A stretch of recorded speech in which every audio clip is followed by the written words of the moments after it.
Good evening, ladies and gentlemen. Welcome into Hoopsville. I'm your host, Dave McHugh. Welcome to the Hoopsville studios. Thanks for joining us as we get ready for sectional games. The round of 16 on Friday night. It promises to be an absolutely spectacular weekend of basketball after an outstanding weekend of basketball just the other night.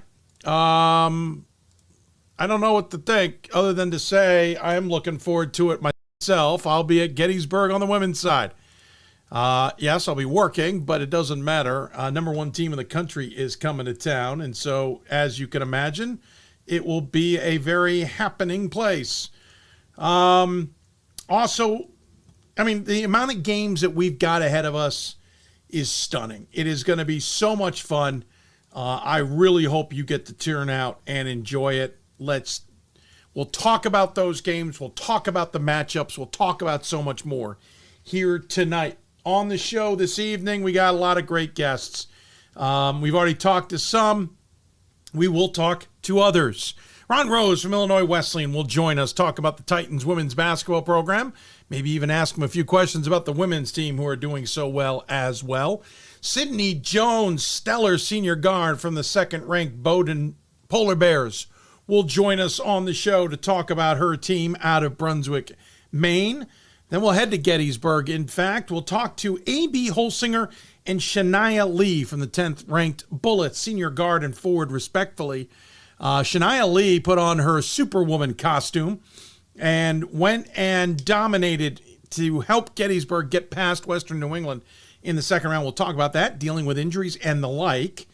James Cosgrove from the 4th-ranked Trinity Bantams men's basketball team will join us later in the program to talk about how Trinity is into the second weekend and hoping to once again get to Fort Wayne. We'll also talk to Adam Brazel and Caleb Kimbrough from the 10th-ranked Tigers of Hampton-Sydney, who visited another Tigers lair on the way to New York City. They want to get back to a national title game, if at all possible. And we'll wrap things up with Casey Cranston and Ben O'Brien from the 3rd-ranked Scranton women's team. Believe it or not, Casey Cranston wasn't going to play basketball in Division III. We'll talk about that and so much more with all of our guests. If you got questions for us, you can interact with us on social medias. X, Twitter, whatever you want to call it, along with Instagram and Threads is at D3Hoopsville and the hashtag Hoopsville. You can follow us on Facebook at facebook.com/Hoopsville. We're also on Blue Sky, whatever it's called there as well. We post mainly on Blue. We don't really interact. There isn't a lot of interaction anyway. Threads and Instagram, you can interact there if you'd like. Some people still grinding some axes there on Instagram, in fact. We can try and monitor that, though we certainly are more successful with email and X. So that's how you can get a hold of us. I hope you take advantage of those opportunities to jump on in and have conversations with us. We love interacting with all you as much as we do chatting with coaches. And again, coming up, we'll start those conversations here today. Just lost my pen. I'm trying to think if there was a quick note. At the end of the show, we will look back at 5 years ago. We did that with Ryan Scott on Monday, talking about the tournament that was and who he thought would have won the men's tournament. It was a pretty good read if you didn't get a chance to still go out and do that. We are not going to dwell into 5 years ago. It's still an emotional thing for a lot of us, but a couple of things spurred me to at least go back and play a moment from our show 5 years ago, which was the moment we realized things were over. It was a conversation I had with Sherry Harrer of Baldwin Wallace, who appropriately enough is still in the tournament. I actually wanted to get Sherry on the show. We couldn't make it work for Monday because of the timing. We'll hear that segment, and then Sam Atkinson, who was National Committee Chair, had a wonderful thread on X, Twitter, whatever you want to call it, reminiscing on 5 years ago. We will not go through the entire thread, but we'll pick out a couple of moments that he talked about as National Committee Chair. I feel bad for Sam because he did a pretty good job as chair. He got that chance with the volleyball side, women's side, but I didn't really get the full experience as men's chair, especially considering the championships were going to be at the D1 joint championship with D2 in Atlanta. So there you go. That's how we got this thing rolling tonight. Wherever you're tuned in, thank you for tuning in. We appreciate it and look forward to interacting with you.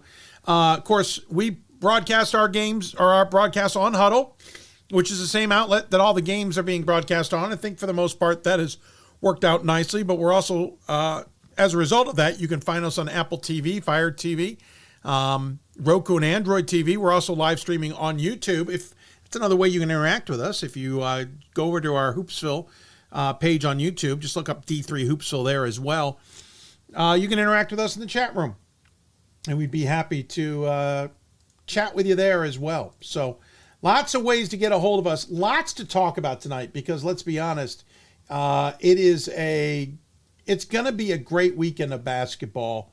And I mean, there's almost no way of looking at it otherwise. I can't imagine what this weekend will look like in terms of outcomes. But I know we're going to get good basketball and good matchups. Really quickly, on the men's side, it'll start off with 20th ranked Roanoke against Catholic. That's at Trinity. 15th ranked Redlands against 10th ranked Hampton Sydney. That's at NYU. Mary Washington, kind of the Cinderella here, playing 8th ranked Amory. That's at Wesleyan, which is about 10, 15 minutes away from Trinity. 22nd Wisconsin Lutheran against 17th ranked WashU. That's at La Crosse. Remember, that was probably the best first round game of last year. Was the best first round game of last year. Ryan Scott actually did a great story about that one on D3Hoops.com. That's coming up as well. Western New England will take on 4th ranked Trinity. Hardin Simmons will take on the number 1 ranked Violets of NYU. And number 19 WPI taking on number 3rd ranked Wesleyan and number 9 ranked Illinois Wesleyan against number 5 ranked La Crosse.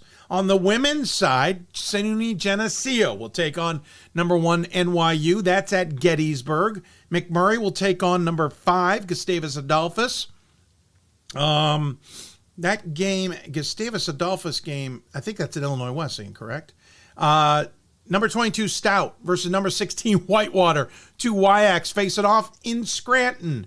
Number 18 Ohio Wesleyan taking on number 7 Baldwin Wallace. That's at Illinois Wesleyan. Number 14 Randolph-Macon taking on number 10 Gettysburg. Number 8 Smith taking on number 2 Bowdoin.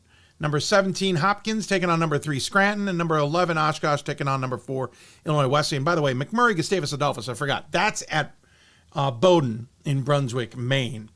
So there's your matchups. They start as early as 4:15 on the men's side. Game times on the men's side, 4:15, 4:30, 4:45, 5, 7:15, 7:30, 7:45, 8.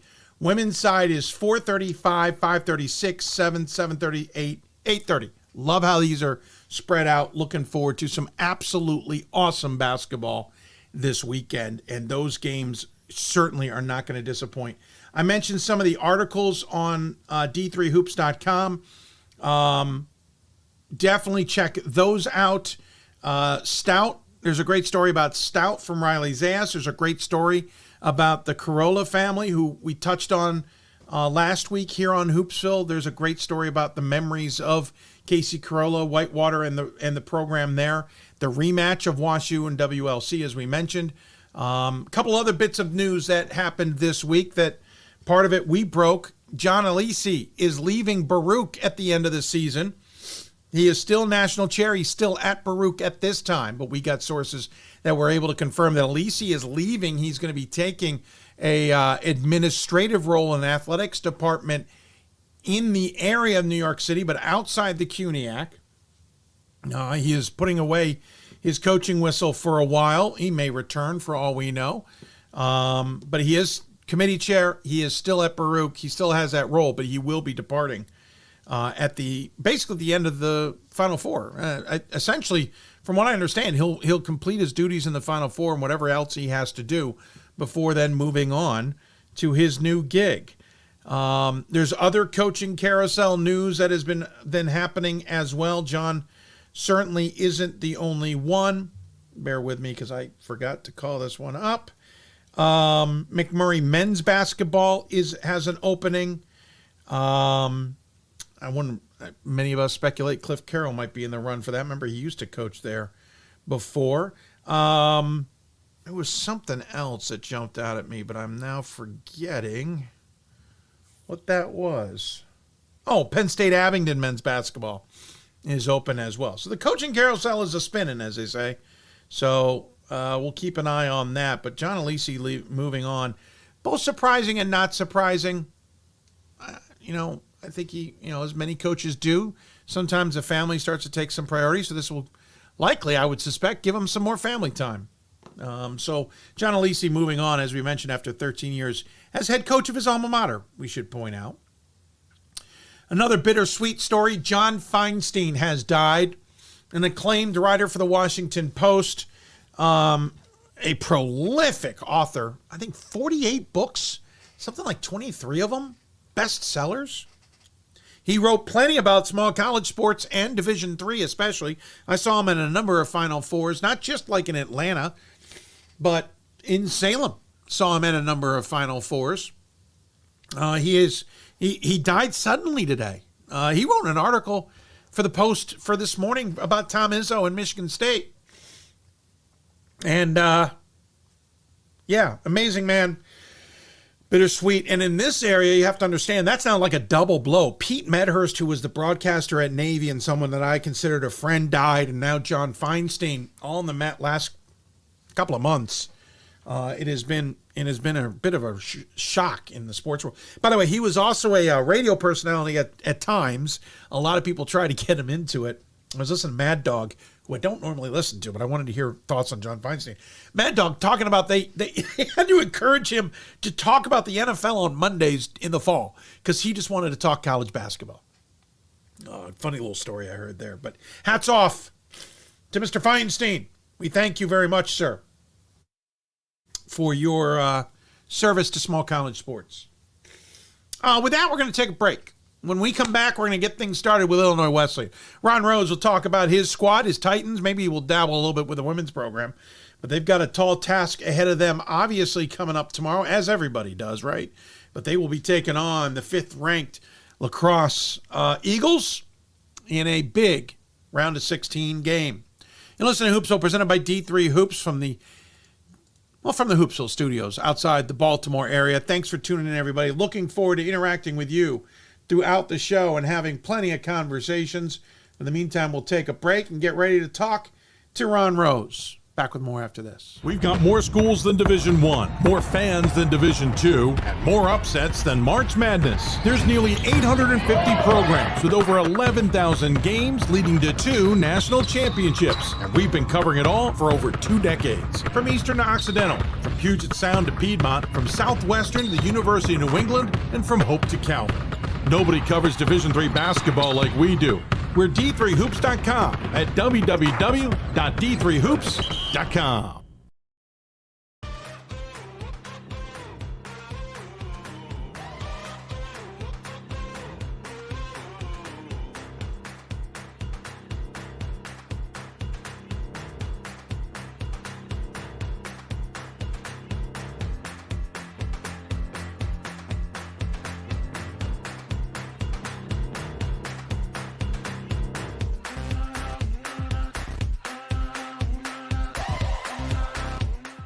The National Association of Basketball Coaches is the nation's premier professional development and advocacy organization for basketball coaches at every level. The NABC strives to serve as the voice for coaches on national issues while advancing the core value of leadership, service, advocacy, education, and inclusion. To learn more about the NABC and to become a member, visit NABC.com and follow the NABC on social media at NABC1927. That's NABC.com or NABC1927 on social media. It's on us to stop sexual assault. In any way that we can. To get a friend home safe. To never blame the victim. It's on us. To stand up. To make our community safe for all. It's on us. It's on us to look out for each other at parties. It's on us. To be more than just a bystander. To step up and say something. It's on us. All of us. To stop sexual assault. Learn how and take the pledge at itsonus.org.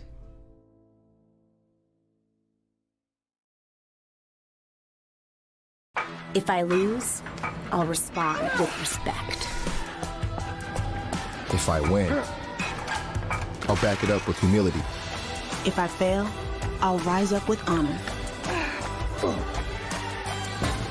It's tough for us to put it all on the line. Don't undo my hard work with poor sportsmanship. respect. It's the name of the game. Coach of the Year, Administrator of the Year, All-America Team, Wade Trophy. The WBCA doesn't just honor coaches, but players, administrators, and much more. The WBCA strives to honor those who have contributed to the advancement of women's basketball. Celebrate the present, honor the past, look to the future.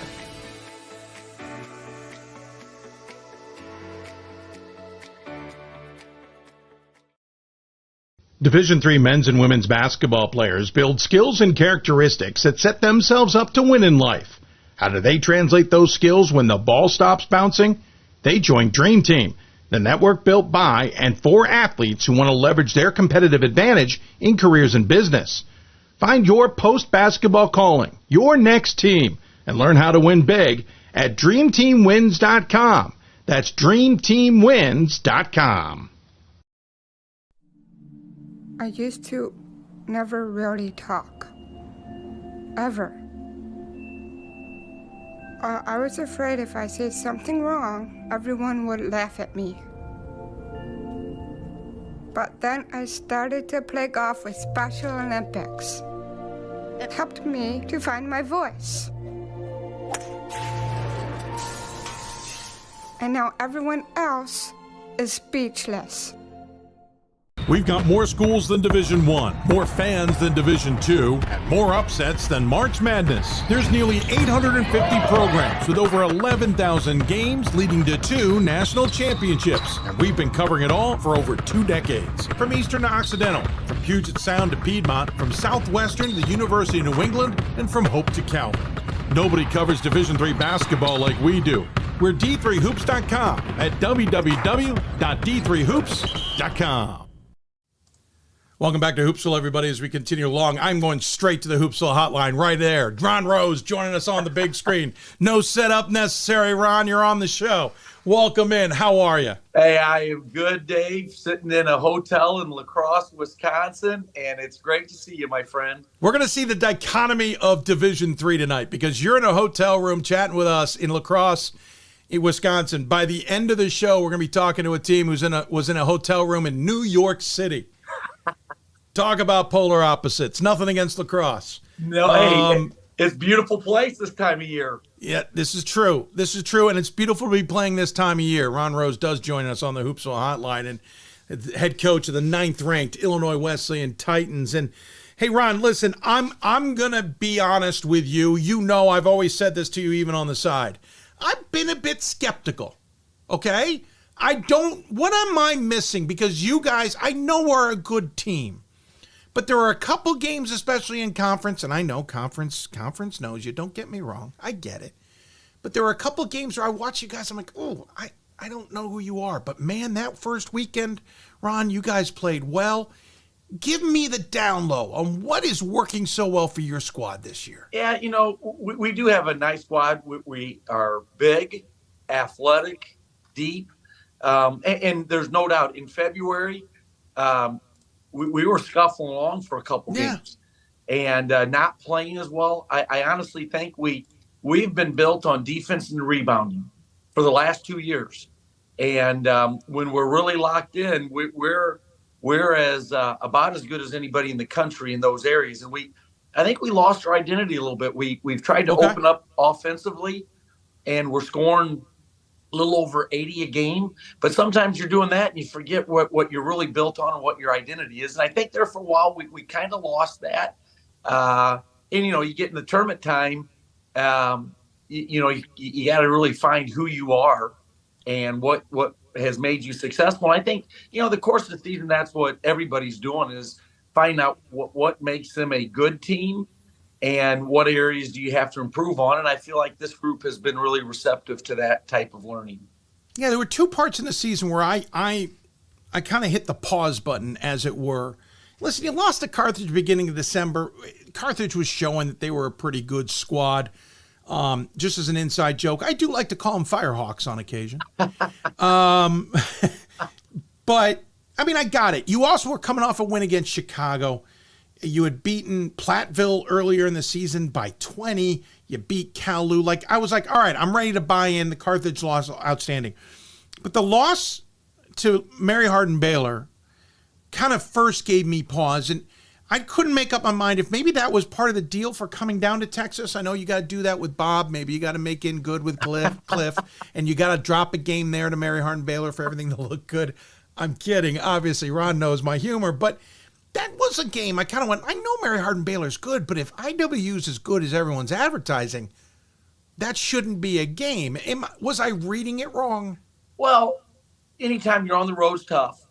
Mary Hardin Baylor, when they were cooking, I think they showed that late in the year, especially. That's a good point. They were very good. Absolutely. And I think back to that game, that was an intense battle. Mary Hardin Baylor was, I think one thing that happened, and I think this is probably true for anybody who ends up being ranked in the top 20, but we kind of had a big splash into the scene when you beat Platteville early in the season, and we kind of had that target on our chest. Yeah, the spotlight came out fast. We didn't sneak up on anybody, Dave. And I think we were getting people's best shot this year. They had they had seen what we had done to Platteville, and Mary Hardin Baylor was ready. It was a competitive game. We ended up losing on a last-second shot. But those are things I do think the best teams are battle-tested. And so there's no doubt there are a few stinkers in our schedule that you look back and like, gosh darn, one thing that we always talk about is always playing not necessarily against your opponent, but playing against yourself in terms of your standard. And it's Illinois Wesleyan versus Illinois Wesleyan. We need to play. And we fell short a few games, but I will say this. And I really love the group that I'm coaching this year. They're great young men, super coachable, super unselfish. We as a group always took accountability and said, okay, what can we learn from this? Yeah. And I feel like the last couple of weeks we've kind of put it together and playing our best basketball. Yeah, I mean, the other pause you touched on it in February. You guys started scuffling. You went 2-3 at one point, losing to North Central, Carthage again, and Augustana. I'm almost wondering, was repeating against Augustana immediately after losing to them, 6 days later, you lose to them by 9, you beat them by 5. Was that almost helpful in a way that you got to go take it out on the team right away? Well, with a veteran group, it sure makes your job as a coach in terms of motivating your group to be ready to play much easier. And really, how about this? We go into the conference tournament, we're 20-5. Right. Good season but the three teams we played against, we had lost to at some point. Right. And so I think you hit it on exactly right, that playing Augustana back-to-back certainly had our guys' attention, knew we needed to play better, motivated to play better, and then you bounce back, and then you play Carthage. Yeah. And so I feel like we've been locked into this postseason focus here for a couple weeks. And, teams that have older guys are naturally playing with a high level of urgency because they want to keep their careers alive. That's a great point, and certainly we'll hear that as a theme tonight along the way. I mean, I saw it literally play out in the final 5 minutes of a game at Gettysburg on the women's side. Hey, then you go into the tournament. You're at Chicago due to your women being so darn good. You beat Bethany Lutheran handily. St. John's and Chicago had a great first-round game. You feel bad for either one of them to take that as a loss. But, man, you got the Johnnies right back at you, and you had a deja vu game with them. That coming right down to the end. Just tell me about that Johnnies game at Chicago, but it didn't feel like it was at Chicago, did it? No, it was, that pod was pretty impressive. Selection of 4 teams for a first weekend. That Chicago St. John's game, you're just scratching your head thinking this is a first round game. I mean, Chicago gets a steal and goes down and almost wins it. I mean, come on. It was awesome. I mean, it was March Madness. It was awesome. And then, I have so much respect for Coach McKenzie and St. John's program. They do such a good job. They're so disciplined. They're tough. They're a veteran team. And so we knew we had our hands full. I think they're ranked 7th in the country, for goodness sakes. They'd only lost 3 games in the season, and they are really, really good. And it was a great college basketball game. You had 2 teams that really were playing physical, playing their incredibly hard, but also have a high level of respect for each other. I mean, it was one of those that, they would knock us down, and we'd get up and we'd knock them down. And it was just back and forth. I felt very fortunate we had the ball last because I think we got the ball with about 34 seconds to go in the game. And whoever had that ball last, it was going to be tough to stop them, I think. Yeah, that was an outstanding game, fun to watch. I actually watched it back because I couldn't see it live. It was one of those where I'm like, I got to go watch this game, and I watched it that night. Just so much fun to see play out. Before we get to what's ahead, let's talk a little bit more about this team. You guys shoot about 47% from the floor, which is solid, 34% from beyond the arc, 71% from the free throw line. You're out rebounding your opponents by 9.5, outscoring by 12. And you've got, I would argue, a 5 group of double-digit scores because you got not only Roper at 15.5 points and 5.5 rebounds, you got Hakeem Williams at 10 points, 4.6. Wilmson, he's at 9.9. Funk's at 9.2, and Friedman is at 9.2. Listen, when you're at this point in the season, Ron, you know this full well. You've got that many options, plus whoever else can come off the bench. That makes for matchup hell sometimes. Yeah, balance is really important. I think this time of year, especially because on any given night, each of those guys have led us in scoring in different games. So we're a tough matchup because you can't focus on one guy. You think you need to focus on Nick Roper, who's tremendously talented. But then a guy like Mason Funk or Harrison Wilmson get free, or Hakeem Williams is a unique player at our level. Josh Friedman, a freshman point guard, has really had some terrific games for us. And then we'll go 10 deep. I mean, we'll play 10 guys tomorrow night. And so Carlo Kolak had a weekend. Carlo Kolak coming off the bench, I think it was 36, 38 points last weekend, including the game winner against St. John's. We had a guy, Nick Roper, our stud, foul out with, I don't know what it was, 4 or 5 minutes to go. And Carlo steps in and plays a great game and closes things out. So that has been a strength of ours, that depth and the balance. And what's nice is, and I think it's taken some time, and I think teams that are balanced, it does, how do you utilize each guy's unique talents and abilities? And when do you go to Harrison Wilmson? When do you go to a Nick Roper?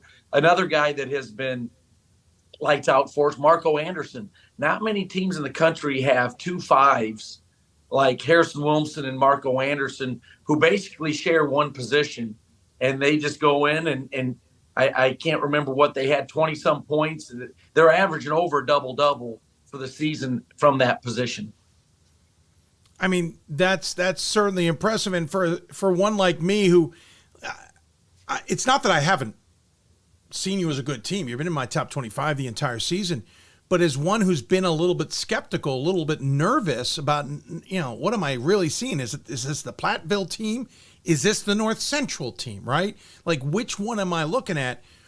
I have noticed, in maybe since that Augustana loss, that this feels like it's got a different attitude to it, that they understand, as you said, the playoffs will kind of make the pressure pretty clear, that they've responded to it. And Ron, that could make this a pretty dangerous squad, right? Because they already know what it is to lose and maybe see the season come to a close. They seem to be maybe more aware of it than teams who have been rolling for a while. I think that's really true. And to be honest, the fact we didn't win the CCIW regular season this year made us more dangerous in the CCIW tournament. We were just hungrier. Yeah, got a chip on your shoulder. That's exactly it. We played better with an edge. And given that our identity is defense and rebounding, you have to have an edge in those areas. and our guys have. And when we are playing with something to prove, we've been better. And so I'm excited for this group. It's been a great start of the tournament. Certainly we know it's, golly, playing lacrosse at lacrosse. Right. It's going to be incredibly challenging game, but it should be a great game. It's going to be two really good basketball teams. I said this about the St. John's. That's about as good a second-round game as you're ever going to see.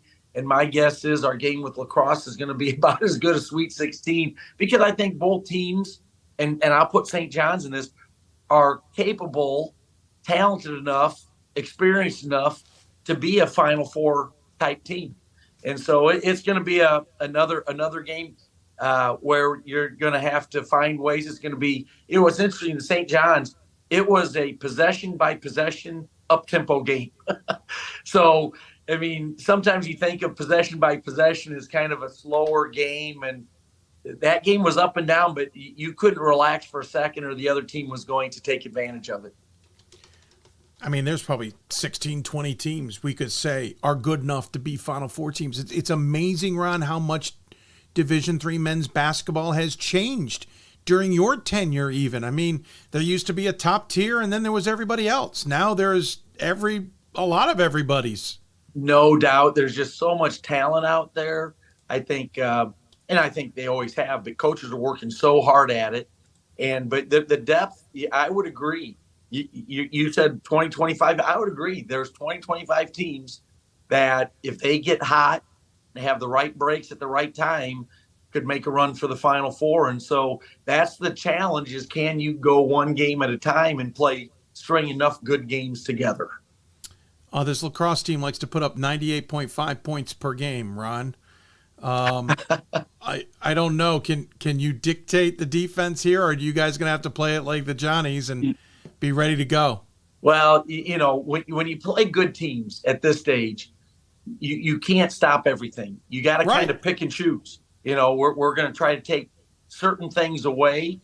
And so, our goal is to get our defense set, make them play against 5 defenders. We've got some size and length that I think is unique. That's not easy to do. They are talented, and they spread you out because they shoot the ball. They've got a stud 5-man. They're ranked 5th in the country for a reason. But you talked about our depth. They have some tremendous depth also, where you can't just focus on one guy. And that, I think, I give them a lot of credit. They figured out how to play well together. So that will, I think it'll be a game. It's going to be hard to get much separation either way. So it should be a great game. I'm looking forward. You only get so many chances to compete at this high a level. Yeah. And it's such a enjoyable thing to get to do. And I'm happy that our guys were still in the tournament and still competing. Yeah, this is a WIAC team that can go up tempo, which is probably a little, most of them like to grind it out, but this one was willing to take it on. I have a feeling I know the answer to this, but I'm going to ask it anyway because I'm asking everybody. On the other side of this is Wisconsin Lutheran and WashU, and what should be a tremendous basketball game as well. I know you're familiar with those two. Have you dared look ahead? Well, here's how we do this I feel very fortunate to have coached with some really talented guys, where we divided up and 3 different coaches are responsible for a team. Sure. And then early in the week, Monday, Tuesday, I try to get a feel for all 3. Okay. So I have had a chance to glance at them. My focus since Tuesday night has been lacrosse. Sure. You certainly don't want to look ahead and assume anything, right, but you do want to feel prepared so that tomorrow night when they're playing, I kind of know what I'm looking at. Golly, whoever, the winner of our game is going to have a tough. That's a Friday, Saturday. That's tough to come back and play back to backs. But both teams have to, because this is the rematch from last year. Right.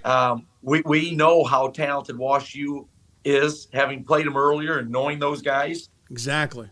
But you also look at Wisconsin Lutheran with all those 50-year guys, and came back and kind of on a mission.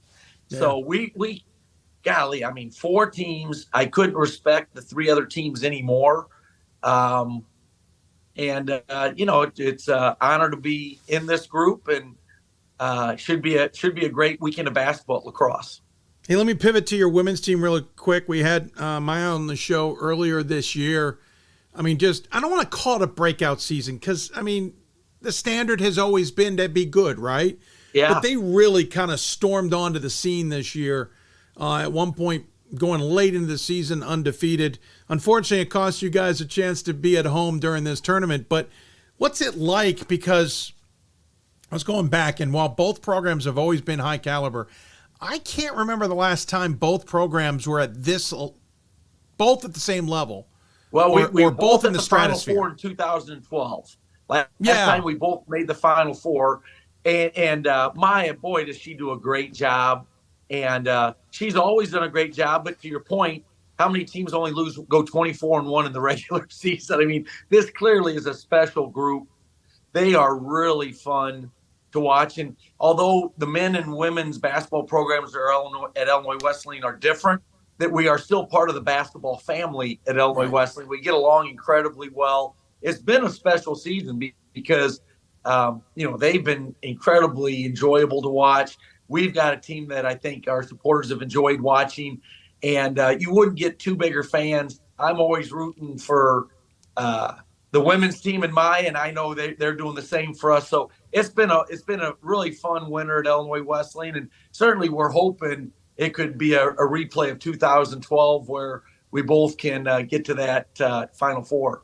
Now, at least you guys kept the heat going in the Shirk Center because I know it got cold out there this winter on a few occasions.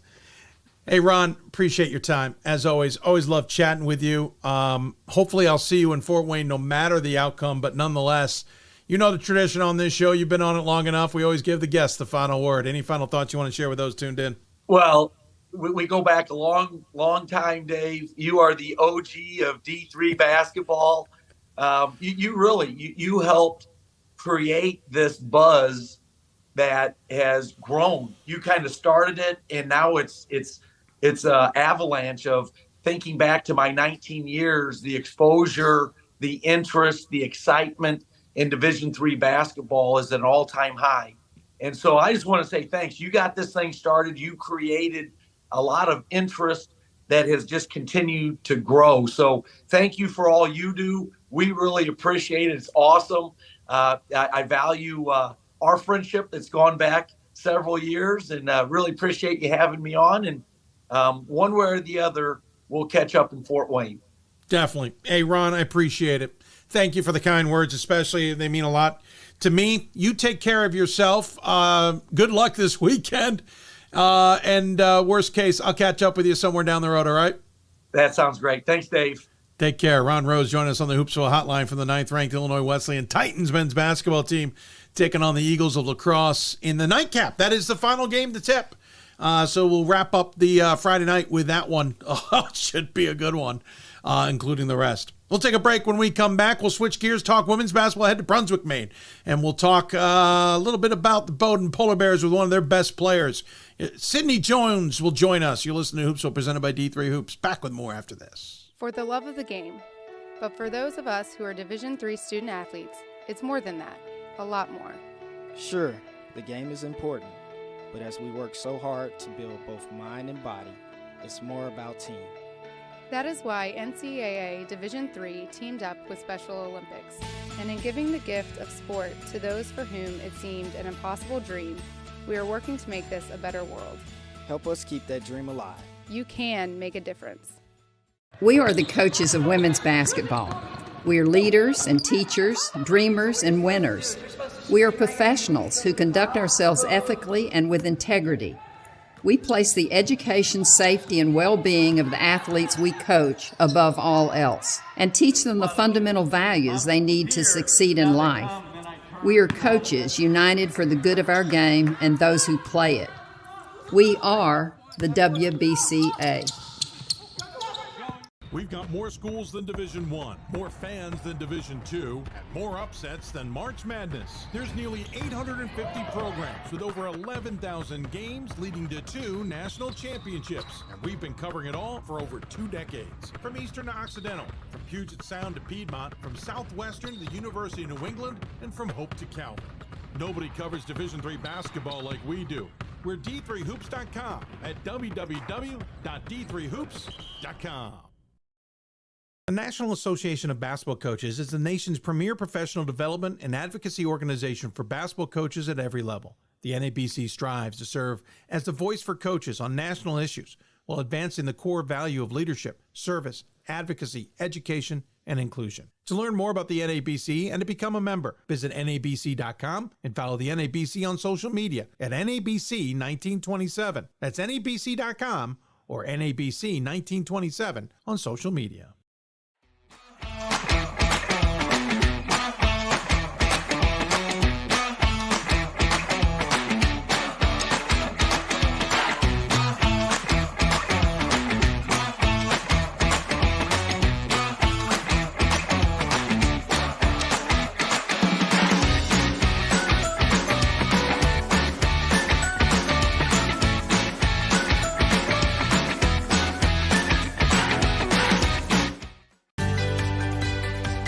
Responsibility is being accountable for your words and actions, first and foremost. It also is an obligation to be a positive influence in the communities around you.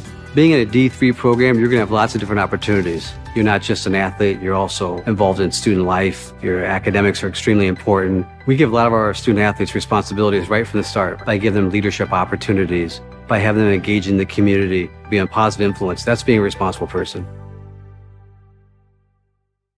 There are over 480,000 college athletes. Only 2% would go pro.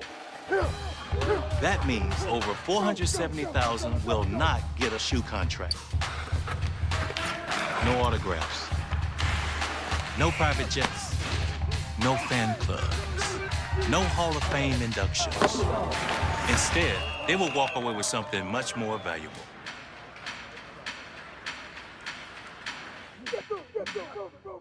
I did receive a non-athletic scholarship upon entering school.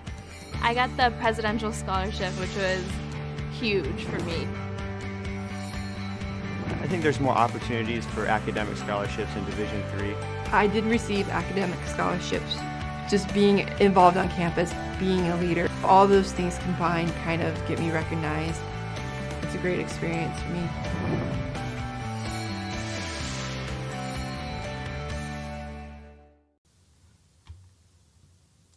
Welcome back to Hoopsville, everybody. Getting a tweet out the door about our next guest coming up. We're heading in Maine, but if you got questions for us, send us a tweet. You can always do that at D3Hoopsville or use the hashtag Hoopsville. You can also join us on, email us. Hoopsville at D3sports.com is an easy way you can get a hold of us. We're also on other social medias, but we're also simulcasting on Facebook and YouTube. I was just popping into there to see if anybody's chatting with us. You can always chat with us there. My Aunt BJ from the New York area, thrilled that IWU is on. Of course, I should have mentioned that earlier. My cousin graduated from Illinois Wesleyan. She did not play sports. She was a drama queen. I didn't mean that in the nicest way. She was in the drama arts. But good to have her on or watching the show and along with the rest of you. All right, let's talk women's basketball. Believe it or not, the top seed in the women's basketball tournament is not the Violets of New York University, even though NYU is the #1 team in the latest polls and pretty much the entire season undefeated. That's because there's another undefeated team if you haven't been paying attention. Bowdoin Polar Bears are cruising through the season this year. They have played such good basketball, and once again, the second weekend of the tournament, as it was 5 years ago, ironically, is going to be in Brunswick. How good is Bowdoin? Well, usually we talk to Megan Phelps about that, but this time around, we're bringing in one of her stars. Sydney Jones joins us on the Hoopsville Hotline from Brunswick, Maine. Bowdoin is darn good, Sydney. Thanks for coming on the show, and can't wait to hear your interpretation of this squad. Thanks for having me, Dave. Listen, NYU has gotten a lot of the headlines, as you know. Has that helped maybe? Just a little bit? be able to keep off some radars? I think for us, like, we've been thinking about the 13 of us on the court here in Maine. Not a lot of talk about anyone else, but I think coming into this year, we knew number one or anywhere in the top 25, not even in the top 25, that there would be a target on our backs throughout the year coming off of the year we had last year. So I think we just had a different mindset. You didn't really have like the underdog story that we might have had last year, but needed to find a new way to get some momentum, get some excitement and energy surrounding our squad. And yeah, I think just this year has shown that we've found lots of different ways to get into it and play some good basketball. Yeah, I mean, last year you were 28-3 after a 15-10 campaign the year before. Kind of maybe an un-Bowdoin-esque season because, this is a program that's 20, 30 wins for a whole chunk of time pre-COVID and kind of came out of COVID a little quiet. 16-9, then 15-10. Obviously, Adrian Scheibels had moved on to Dartmouth. So there was a bit of a change with Megan taking over at her alma mater. But, again, 28-3 last year, and you end up in the quarterfinals against Smith, who obviously made it to the national title game against NYU. So, yeah, there were a lot of expectations, right? Because you brought back pretty much the entire unit to a program that just missed out, as it were. So has this lived up to what you all expected? Undefeated, number one seed in the tournament, playing at home both weekends and all of that? Yeah, I think for us, like, we came into it with the thought of a Final Four, a national championship on our minds. We knew that that was something our team was capable of, and that we just needed to prove it to other people, prove it to ourselves that we could get there. I think like we did, although our roster's pretty similar, we've got a lot of experience. We did lose 3 really good seniors in Jai, Meg, and Jess, especially on the defensive end of the court, and knew that's something we needed to pick up. And I think our team has done a really good job living up to their legacy in a way and really bringing that intensity on the defensive end. I think as far as being undefeated goes, I think that's not something we necessarily were expecting. It's not something we needed for our season to be successful, and we knew that. I think like you can learn a lot about a team from losing as much as you can do from winning, and vice versa. So for us, I think we've had some games where we've won by a lot. We've had some games where we've been down. We've had some games where we just pulled it out at the end. So I think we have a lot of experience within that undefeated, 29 wins. But I think there was a lot more to us than just the undefeatedness of the whole season. Yeah, but who's counting, Sydney? What's interesting is, again, 29-0 entering the weekend, 11th NESCAC championship. What blows me away is the dominance of Amherst for all those years. This is the 11th. Amherst has only won 8. Bowdoin's got that crown of being the best of the NESCAC in its history. Second Bowdoin team to enter the NCAA tournament undefeated. The last one was back in 2004. I know, Sydney, you probably weren't even born yet, right? I was 2. Gotcha. Man, that hurts, Sydney. Oh, that hurts a lot. I was already out of college. Yeah, I'm feeling old now. 22nd appearance in the tournament. 21 of them since 2000. Granted, keep in mind, everybody, the NESCAC didn't allow postseason tournaments until the 90s anyway. One of the notes that I got, though, is we talk about how great you all are. And we talk about how dominant your teams have been. But it's because your defense has been so good, right? Yeah, I definitely think that's where we put a lot of emphasis. Like I said, we lost 3 great defenders last year, and we knew, I don't think our coaches or any of us would have defined ourselves as a defensive team when we started this season, and it was something we really needed to work at and put a lot of time and effort in. And I think our team has done a really good job of buying into that, playing team defense. We've got a lot of good one-on-one defenders, but I think it really ends with like getting box outs, getting boards, making sure we're in help side, all of those little things that we can do to help our teammates out. So yeah, I think we know that it comes down to defense when we're trying to win close games. We know that's what changes some games for us, is that we're locking down on defense, and that's just something we need to carry out from the first jump. What blows me away, another little note from your coach, which I much appreciate. You guys are averaging, since getting into NESCAC play officially, only allowing 45 points per game.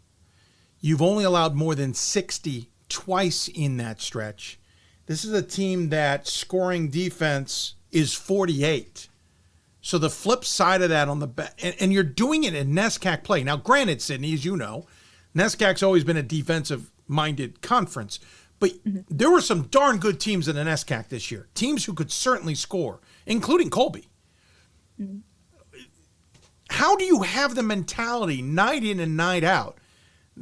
It almost reminds me of a couple of Amherst teams from years back where it was like, we don't care what we do on offense. We're just going to go camp out and shut things down defensively. That's polar opposite of what many people think of basketball. Yeah, I think for us, we know a lot of our success comes from the defensive end. It's getting in transition. It's kicking out wide, kicking out to shooters with their feet set. And that all comes from getting a stop and pushing it up the court quick. When we're in those tight scenarios, that's what we go back to. It's getting good stops. It's communicating. That's a big thing that we harp on all the time. Like, any freshman in our team will tell you that that's the first thing that coaches to point out is like the communication defensively specifically is what really changes when you get into college basketball. It's just something that needs to be almost perfect if we're going to stop any of these really amazing offensive teams from scoring. So I think defensively is something we put a lot of pride into too. I think it's easy. It's something that you can easily point out to effort. And I think our team does a really good job of playing defense as a team, but also like guarding your yard, coach has been saying recently, is like making sure you're doing your job so your teammates can do theirs. And when we're all doing it at the same time, it leads to some really important stops for us, especially in those games like Colby or Cortland, when getting stops is really what leads to our offensive momentum. When you look at the national rankings, anybody wants to look these up, almost every category is top 30 in the nation, except for a few. Blocks per game, you're 49th.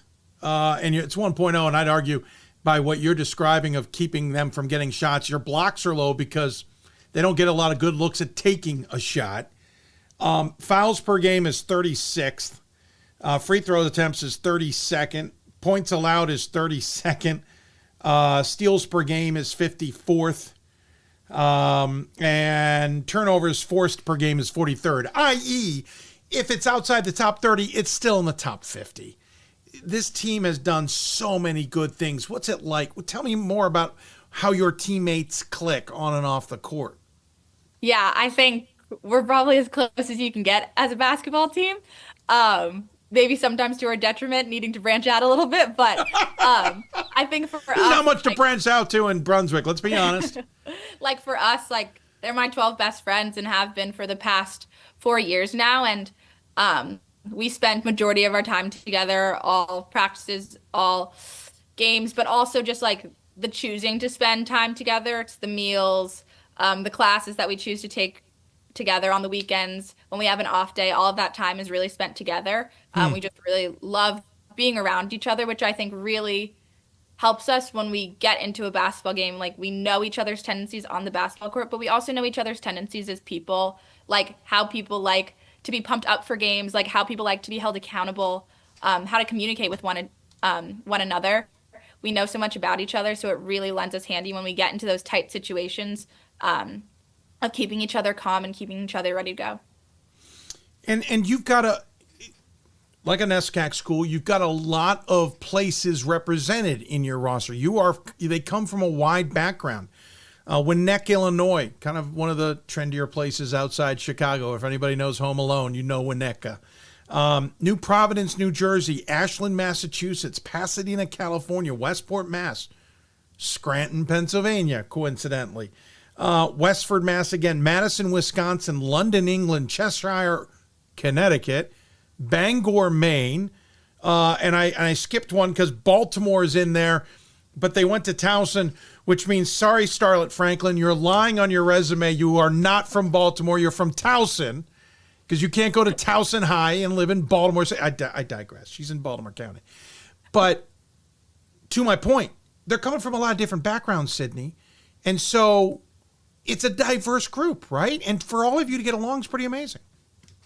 Yeah, I think we spend a lot of time on team and trust and togetherness at the beginning of the year. We make sure that we're doing things that really lends itself to getting to know each other, but also building that trust that you need to have on a really good basketball team. You need to be able to like have the easy conversations, but also the hard conversations, and that comes with getting to know your teammates so well. I think our coaches do an amazing job of making sure that they have relationships with all of us individually and also as a group. I think a lot about our team is relationship building. Girls in your grade, but also outside of your grade, making sure we're an entire unit rather than just separated by what age you are in our school, I think is really important. We've had some like bigger teams in the past. We've had some smaller teams, and I think 13 has been a really great number for us. Is like, if anyone's gone, you really notice and you look around and you're like, whoa, the team's small, but it's really great. It's like you can hang out and like everyone has a voice. Everyone feels really comfortable in that space together. And I think it's something really special about Bowdoin women's basketball that I hold on to. And even afterwards, like you see our alumni coming to all of our games, really embracing us, really having still a part in Bowdoin women's basketball. And it's something that makes me not so sad about leaving next year, is that I get to be a part of that alumni group. Yeah. But yeah, really, Bowdoin women's basketball is something for life. And I think like we've got lots of weddings going on, and it's just basically all Bowdoin women's basketball weddings. And I know they're having a great time in that next stage. And I'm excited for it as much as I are nervous and sad that yeah. I have to leave the court. I get it. We didn't put it on the graphic, but NESCAC Player of the Year, Sydney, you averaged 16.5 points a game, nearly 18 in conference play, 6+ rebounds, more than 3.5 assists a game, more than 2.5 steals per game, shoot 48% from the floor. All leaders in the NESCAC, in the leading categories, I mean. Only player in program history to accumulate 1,500 points, 600 rebounds, 300 assists, and 200 steals in her career. First player to win back-to-back NESCAC Player of the Year. Bowdoin did it with Laura Trinkle. Amherst did it with really good player in Caroline Stedman. She did it but they did it in 2 different years. Your double major, by the way, in computer science and math, and your dad was the head basketball coach, if anyone's not familiar, at Boston U. So a couple of quick questions. First and foremost, do you have free time? I think I find my space for it. I think it's been really important for me to find places to step away from basketball. I think I came to Bowdoin because I knew the program was all basketball all the time, and that's something I really wanted. That's kind of been our family for a good while, and but you always need time away from it. So I think I really take those times to relax. I have some great roommates and some great friends that keep me sane sometimes. but I think for me, basketball has always been like kind of my happy place. Like I remember freshman year, like I'd always be in the locker room. This is where I did work. This is where I napped during the day. Like it was my favorite place. And now, still one of my favorite places, but you just need to learn as you get older that there is some time to step away from basketball when you really need it. And it helps you just come back even stronger. But yeah, basketball, I think that's what makes me so sad about this year, is that I am not ready to have free time away from basketball. Yeah. Because it is just such a great thing to be around. And I think when we won the NESCAC championship, that's just what I said to the girls. I was like, this is the best thing that you're ever going to be a part of. Like, Bowdoin women's basketball is really a privilege. And what I've realized this year is like, you can never have too much time to be here. And so really making the most of that this year was important to me. I'm curious what your conversation with your dad was. D1 coach at Boston U, as we mentioned. He's won, almost 250 games, I think, in 14 seasons. He was at Columbia before that, Villanova, Hofstra as an assistant. but he wasn't Oswego grad. He was a D3 guy. So was the conversation about playing in D3 maybe a little bit easier considering he understood that? You didn't have to go the D1 route? Yeah, I think for me, I really owe a lot to my dad and my mom for never really putting pressure on me when it came to the basketball route. Like, I know there were probably some days in high school where he was a little bit frustrated with me in maybe not doing exactly everything that he suggested, but they always let me make my own decisions, and I knew they were really happy when I chose Bowdoin, because coming from a school like Nobles, who had an amazing culture on the basketball court and amazing coaches, I knew that was something I was That's looking a heck for. of a prep school. Yeah, and I think they knew that was what was most important to me, was the people I was going to be around for the next 4 years, and to still get to play some really great basketball, but to really be around some great leaders and some great women. And I think they also saw that in Bowdoin when I was being recruited. So it was always easy conversations with them about what I was looking for and what I wanted, and Bowdoin was just the perfect fit. Yeah, it certainly seems it, especially from your background. I'm running out of time, but we're past our time at this point, but I got a couple other quick questions. What was it about Bowdoin for you, though, that attracted you? Was it the team? Was it the campus? Was it being that close to a place like LL Bean? What was it? So honestly, for me, I wasn't really able to do a lot of visits because it was COVID, but talking to the girls, that was the biggest thing for me. Just like I talked about before, like how much they really enjoyed being together, not just because they were forced to because of basketball, but because they really enjoyed each other as humans and enjoyed each other's company. And I think also being coached by two really wise and powerful women was something I had never had yet. I'd always really had male coaches, and I think it was just a really great opportunity for me to see some female leadership and really learn a lot from it. That's a great point. I hadn't considered it as well. We haven't even gotten into the best part of this, Sydney. It's a rematch of last year's quarterfinals against Smith coming up here in the next game. This is going to be tough. I sure. How you guys looking, and how do you prepare? What do you expect?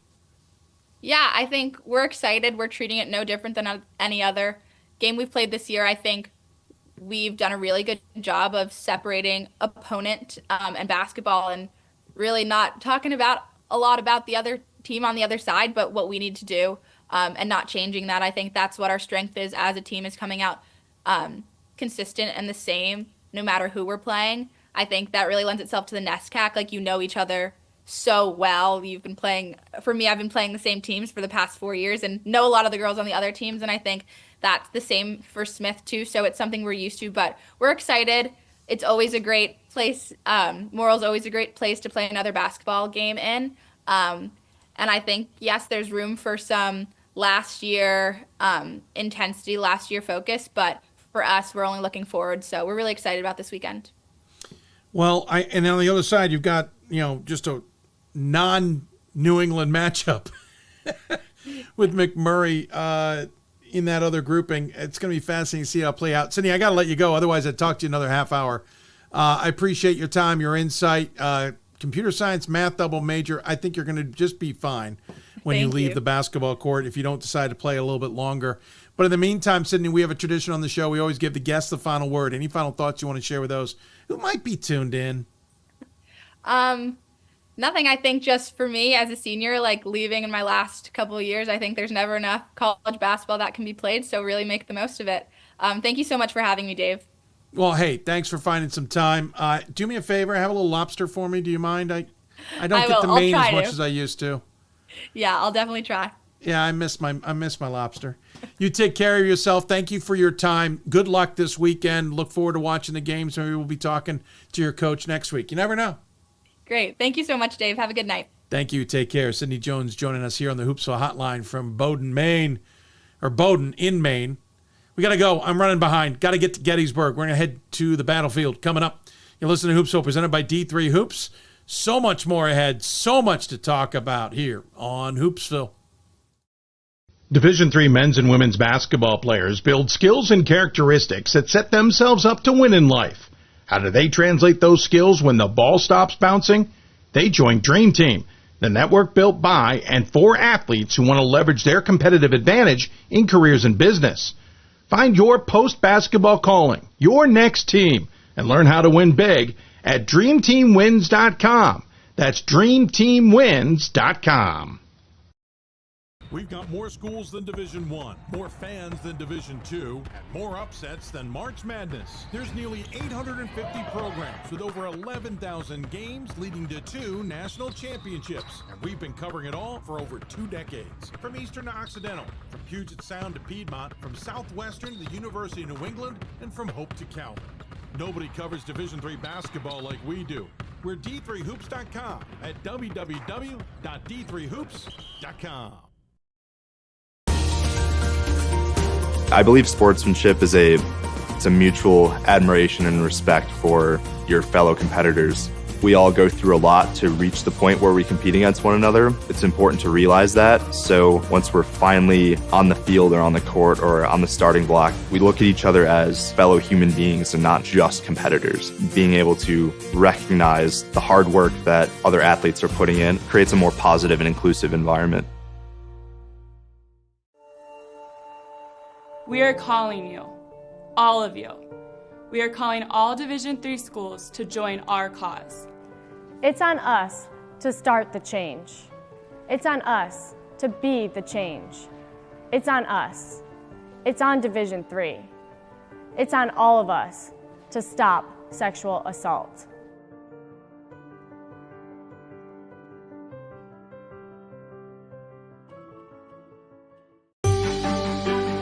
Comprehensive learning is being able to adapt to experiences and apply the things that I learned. Being an athlete and juggling academics helped me grow as a person, and things that I've learned, I was able to apply it in another field, putting them into everyday life. Developing comprehensive learning helped me prioritize certain things to make sure I get to where I want to be.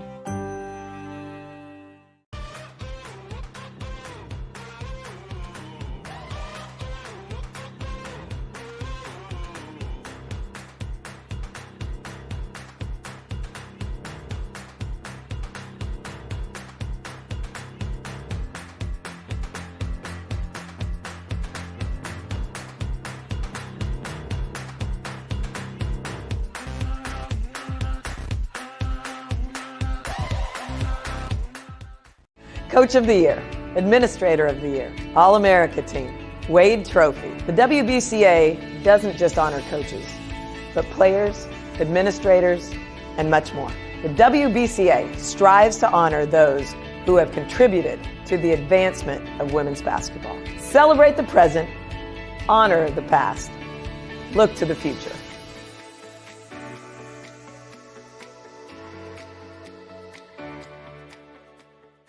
For the love of the game. But for those of us who are Division III student athletes, it's more than that, a lot more.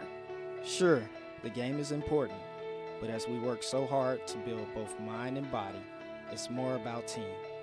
That is why NCAA Division III teamed up with Special Olympics, and in giving the gift of sport to those for whom it seemed an impossible dream, we are working to make this a better world. Help us keep that dream alive. You can make a difference. Welcome back to Hoopsville, everybody. I've almost got the tweet out the door. Just so close. You got questions for us? You can interact with us in so many ways. You know the drill. It's all on the bottom of your screen. If you're watching us live, please interact, ask questions. If you got some for our guests, we'll try and get them answered. If you're listening on the archive or you're listening to the podcast, thank you very much for doing that as well. Let us know if you've got any ideas for future shows. A reminder, we'll be on the air Monday evening. Oh, actually, I got to double check. I think we're going to try and squeeze that one into the middle of the day. I actually have to head out to a really good lacrosse game in the evening at the school we're about to talk to. In fact, the currently number 4 ranked Gettysburg women's lacrosse team is taking on the number 1 ranked Middlebury Panthers. That's on Monday. But before that, so that's why we'll have a midday show on Monday. But before that, Gettysburg's hosting the second weekend of the NCAA tournament, I believe for the first time ever, especially on the women's side. And thanks in part to two stars of the show, as it were, this past weekend when Gettysburg not only got past their first round opponent, maybe frustrating them a wee bit in Stevens, it caused their best player to take a hit and get a concussion. And they went into their second game against Western New England with a lot of questions, while two seniors decided they were going to keep on playing. Joining us on the Hoopsville Hotline, A.B. Holsinger and Shinya Lee. We'll talk about the second one, who is really known as Superwoman in my book, in a moment.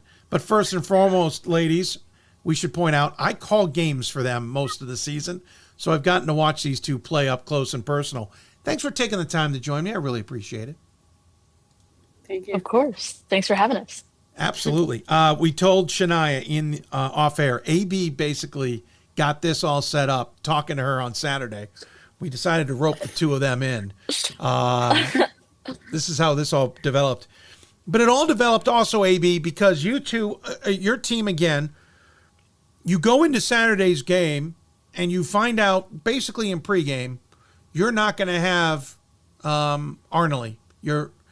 I'm not saying best player because she's better than anybody else, but she's the one everyone focuses on, right? She's one of your top defenders. She's one of your top offensive options. And so she gets a lot of the attention. Now that's got to get spread out a little bit, AB. And you all find out kind of last minute, oh, we're not playing with her. But this isn't unfamiliar, right?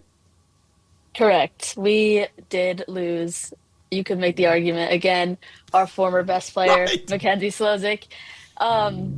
And so we kind of were well practiced in the area, but this might sound a little familiar to you. I know this did this before, but it takes more than one player to fill the role of anyone we lose on this team, whether for the season or for one game at a time.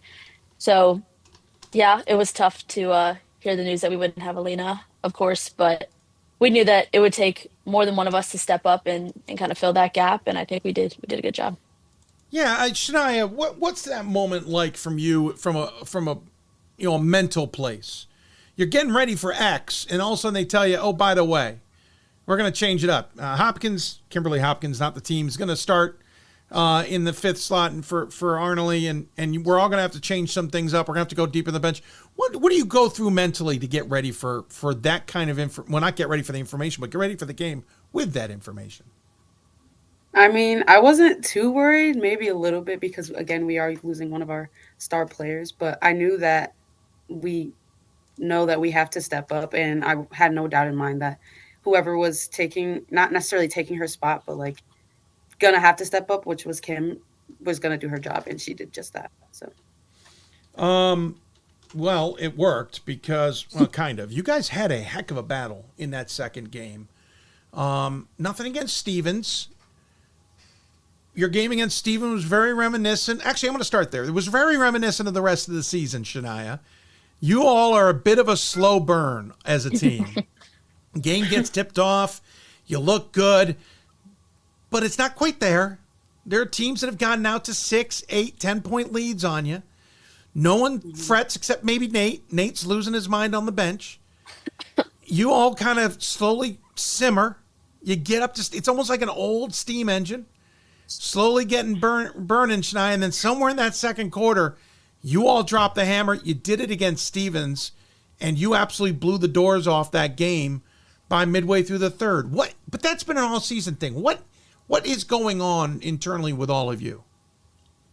I mean, I really just think we know we're a second-half team, so when halftime comes, we always talk to each other, tell each other what we need to do better. And I think we just, since we know we're a second half team, we go out and we make sure we try and crush it and do the best we can.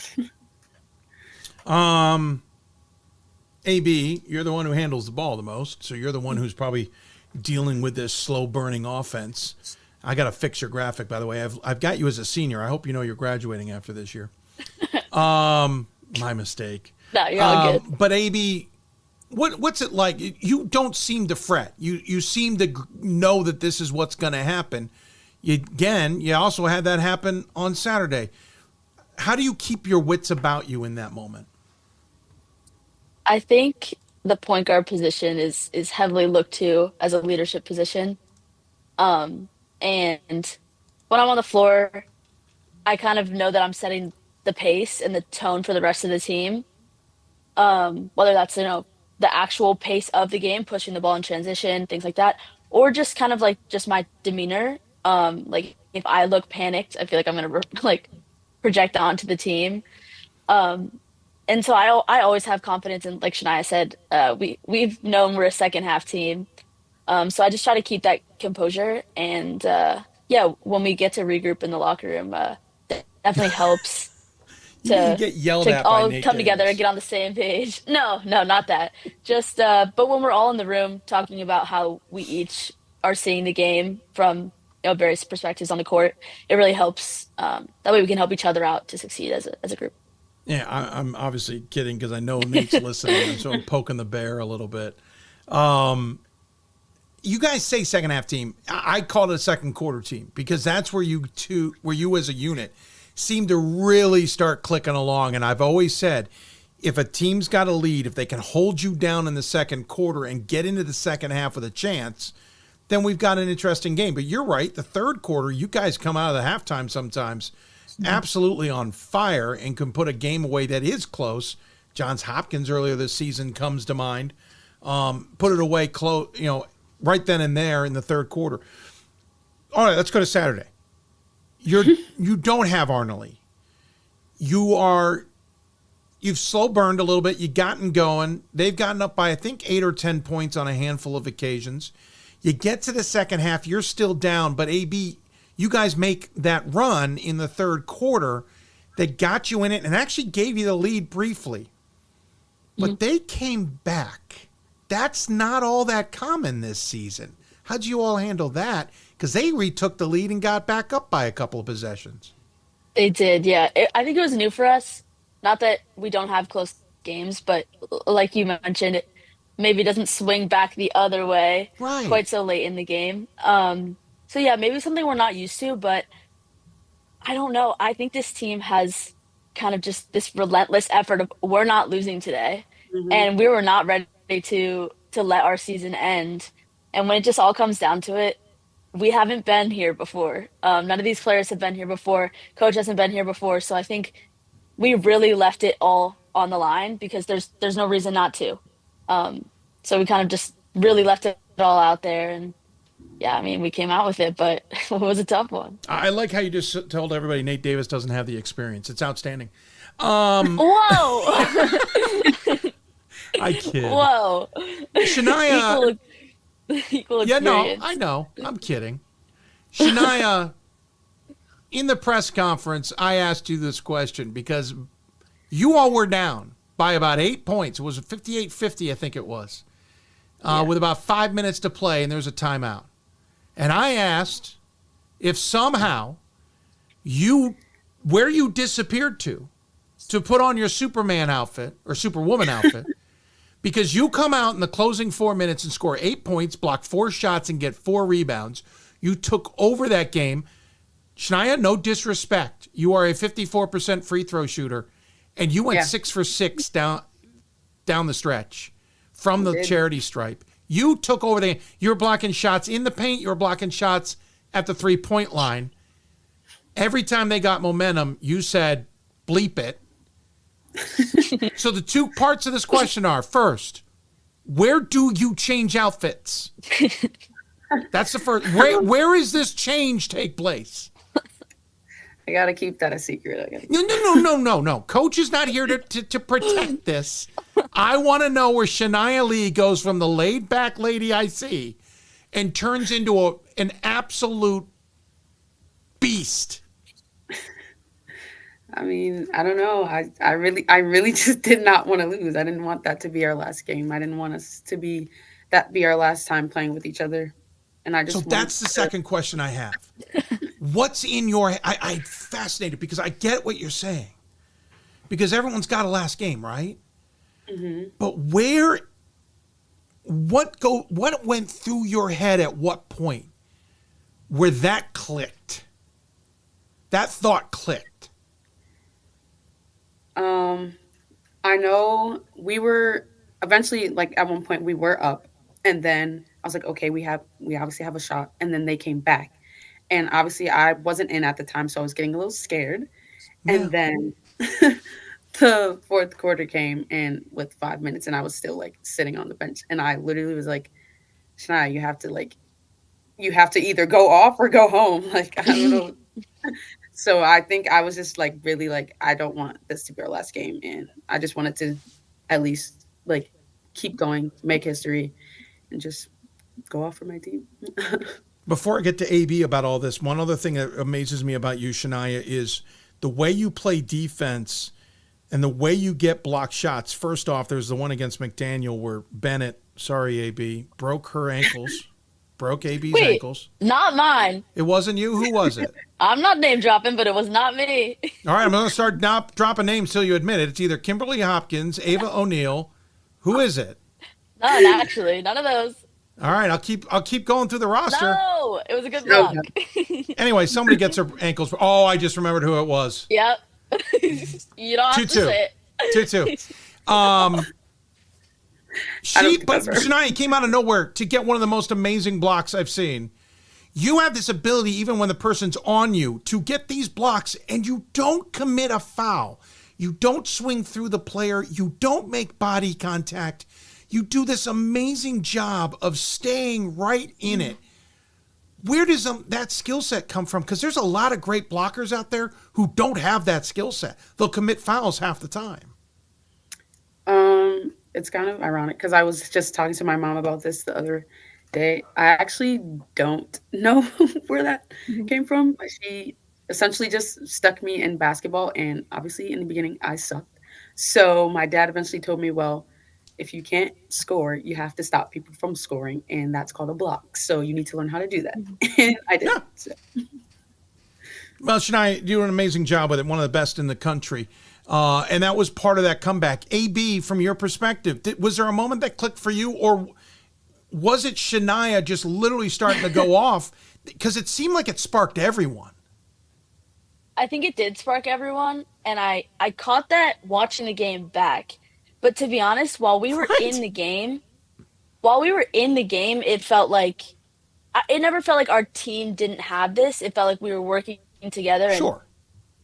And I honestly, like in that post-game room when you guys were counting the impact plays, like you said, it was like 8 or 9 in the last couple minutes for Shania. And although that's so incredibly impressive, in the moment, it didn't stick out to me because that's just normal for me and her. Like I just know that she's going to come down with those boards that are most important. And I know that our team's going to lock down on defense, get a stop, get a score, get a stop. So honestly, in the time, I had no idea. She was grabbing every rebound. She was blocking all those shots. But it was just happening. And then watching it back, I was like, holy, like she absolutely did dominate those last few minutes. Yeah, you got to watch it from my position. Yeah. Yeah. I'm sitting there producing going, holy, look, I can't get all these highlights in. Yeah, no, it absolutely was a Shania takeover at the end there. But to be honest, it felt totally natural in the game. And yeah, I don't know. And AB, to the depth that this team, because you talked about Slozig going out at the beginning of the season, which was a shame. Early third game of the season, lose Hurd with a knee injury. Arnley now for this game, and who knows? We'll talk quickly about what's coming up this weekend. But this has gotten this team deeper than maybe everyone expected. Like Kimberly Hopkins has gotten more time, and some of these other players, Reali and Chesnick and et cetera, et cetera. Ava O'Neill hits a huge three-pointer as part of this Shania comeback in the corner. And I saw something from all of you that I had never seen all season. And that was reacting in the moment to the shot. Like O'Neill is losing her mind. Someone goes and high-fives her, which never happens. Just talk to me about that moment, AB, because that felt genuine and it felt unlike your team, but appropriate. Like, what was that moment like? First word that comes to mind is absolutely electric. Because the whole gym got up. It was super exciting.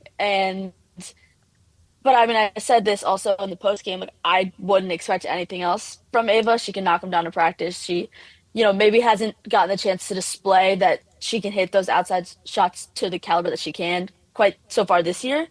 But I mean, I had no doubt she can make that shot. So I mean, but when I saw it go in, yeah, I mean, I almost punched the girl next to me going like this through the air.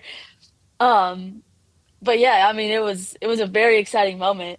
But I thought about this after that little conversation at the end of the game. Someone said that was maybe the biggest shot she's gonna make in her career, and I think that is a huge shot. But I think she's gonna do more. I really do. I mean, she's the future of this program, because I think of it from my position. I think of it, a point guard leads her team, and I see a lot in Ava, and I'm really excited to see what she's gonna do in the next few years. I agree with you. That's the biggest shot in her career so far. Yeah. I agree. I don't think it's going to be the biggest shot. Well, I hope it's not the biggest shot. It won't be. For her overall. It'll be more. Got a big game coming up, though. You see Randolph-Macon, who you guys all saw second game of the season down at Roanoke. You beat them 79-47. Not going to make any comparisons. They are a much better team now than they were then. You're a very different team now than you were then, Shinya. Unknown if Arnolie's going to be back or not. This might have to be the Saturday team versus the Friday. How are you all preparing, Shinya, for this Macon squad? I think we're all pretty locked in. We obviously have been saying like we beat them once and we can obviously do it again, but we know that it's going to be harder. They're a different team. Everyone is getting better. The teams are better. Sweet 16, but I'm not really too stressed. AB, how are you all preparing? I mean, how are you preparing for the game? Not all of you, but you. I mean, I think Coach does a really good job of not putting too much emphasis on one, I don't know, our opponent at one time, I guess. Like when we're playing Hopkins, he treats it the same as when we're playing any other team in our conference. Sure. And we always set the tone with attention to detail and scout, focusing on our defense, all the things we treat the same in every game. So I'd say for a team as a whole, we're kind of approaching this like any other almost, just with even more focus, and with everything on the line, because it's over after this one, if we don't get it done. So I'd say from a team perspective, it's about the same. From an individual perspective, I mean, I've rewatched the game we played against them before, but that can only do so much when the teams have progressed so much since then. So it'll be exciting to see how we stack up now, because I do think it'll be a completely different game. Well, and you never know. Superwoman might show up in the second quarter. Yeah, she might come out at halftime. Yeah, maybe we could have a quick change like earlier in the game. Right? Yeah. Don't save it for the end. Shania, do you have a cape? By the way, do we have a cape, or do we have a shield, something that you wear? I don't. I do wear a like a white wristband or tape around my wrist. That's close. Yeah, I like it. Call it. We can color it gold and be ready for the. By the way, should point out freshman Grace Battle. What a name! It was the star of the women's lacrosse game on Saturday before your all game. So we've got a superwoman. We got someone who can battle on the battlefield. It's the all-named squad for Luke Stilson, that's for sure. Hey, other side of it, it's Geneseo and the number one team in the country who hasn't lost since 2023 in NYU, AB. Have you dared even look ahead to understand who your opponents are should you get past the Yellow Jackets? I would say it's hard not to, just because it's so exciting that we're hosting this team. We've joked around that it almost seems like we have celebrities on campus, because like they are this I mean, they're number one. I mean, they are behind Bowdoin this year, but so it's exciting, but we really got to take it one game at a time. There might not be a Saturday for us, so as exciting and I don't know, cool of an opportunity it is, we're only going to get there if we earn it. So yeah, it's hard not to look past it, get excited, but we got one on Friday first. Yeah, Shania, what's it like from your perspective? Pretty much the same thing. I don't really know too much about the team, but I know they're a top-notch team and they're undefeated, I believe. But obviously, it is exciting to know that they're in our tournament now. But we also have a game coming up that we have to focus on first before we think ahead. I joked that you guys were the biggest NYU men's basketball fans last Saturday because you needed them to win at York to make sure that you could host this game. And what's that like, Shinya? You guys are getting to be at home for all of this. This is I think the longest the women's basketball program has hosted. This is, a big event. What's it been like to be at home other than it's been spring break, so maybe a bit quiet? I like it. I like our chances when we're at home. I feel like we have this extra drive when we're at home. Like, we haven't lost a game yet in our gym, and we don't plan starting now. So hopefully we can keep it going. Hey, AB, we skipped over something about Randolph-Macon. You're from the area. Oh. You know Macon. I am. Yeah. You know Macon well. Yeah. You know the campus well. I believe you said to me something along the lines of they're scum. Oh, I mean, no, I kid. No, I kid. No, I have a lot of respect. No, you and do. But that's the appreciation for interesting that thing is team. you're from down there. So you kind of know what that area is like, what that program has meant to that region. It's kind of an interesting perspective on it, right? It is, yeah. And I talked to the coach. I visited the campus. And I really do. I really like that program. I really like their coaching staff. I like their just community dynamic. Yeah. And I also know some players on the team. I played with Juliana Park. And I'm very familiar with some other girls on the team. So it's exciting. I mean, it feels like I'm back in AAU a little bit to be sharing the court with them. But I don't know. I think it's going to be a really fun game. Hey, ladies, I really appreciate your time. I promised Nate we'd be early, and I've gone late, so I apologize for that. But it has been fun to chat with you and let me goof off a little bit because I do know the program so well. And AB, I had such a fun chat with you in the hallway. I had to just put this together. So you all, sorry, Shinya, we looped you in, but when Superwoman shows up on the floor, you got to talk to her. The difference is, by the way, Shinya doesn't take her glasses off. She keeps them on. She just changes the style of glasses. Hey, I've got a tradition on this show. I always give the guests the final word. Any final thoughts you all would like to share with the team? Shinya, will start with, or not with the team. I mean, anybody who's watching. Shinya, anything you'd like to share with those as we sign off? I mean, tune into our game tomorrow, and hopefully we'll still be dancing after tomorrow. So, yeah, well said. AB, any final thoughts? I think just thanks for the opportunity to talk today, and I don't know. Let's have a good game. That's good. No, I appreciate it. Good luck this weekend. Obviously, I'll be there, but I'll be hiding. You all have a good one and enjoy it. Should be great games nonetheless. Thank you for your time. Shinya, thanks for the fun. I appreciate it. It's been fun to watch you play. Catch you later, and at least enjoy the weekend, okay? Thank you. Will do. Thank you. Thank you. AB Holsinger, Shinya Lee joining us here on the Hoopsville Hotline. They are a fun group. Good games at Gettysburg this weekend. I'm telling you, it is going to be a lot of fun. There's good games everywhere, right? All right, we'll take another break. When we come back, we'll switch back to men's basketball. We'll go up to Trinity, talk to James Cosgrove, head coach of the Bantams men's program, trying to get back to Salem, Virginia. What am I talking about? Trying to get back to Fort Wayne, Indiana. The women are going to Salem. Talk all about it coming up. You're listening to Hoopsville, presented by D3 Hoops. Back with so much more when we come back. The National Association of Basketball Coaches is the nation's premier professional development and advocacy organization for basketball coaches at every level. The NABC strives to serve as the voice for coaches on national issues while advancing the core value of leadership, service, advocacy, education, and inclusion. To learn more about the NABC and to become a member, visit NABC.com and follow the NABC on social media at NABC1927. That's NABC.com or NABC1927 on social media. Something I discovered in myself is that if I have a goal, then I can accomplish it. The well-rounded experience. At a Division III school, you primarily a student athlete, so the school is really shaped around you developing yourself as a complete individual.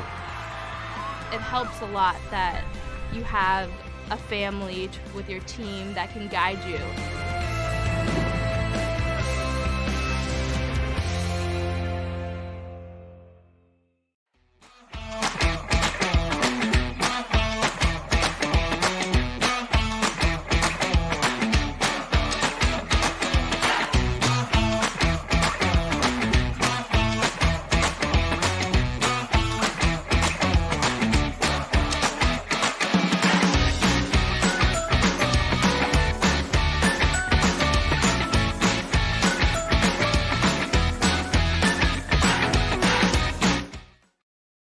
It's on us to stop sexual assault. In any way that we can.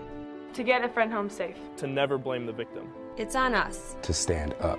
To make our community safe for all. It's on us. It's on us to look out for each other at parties.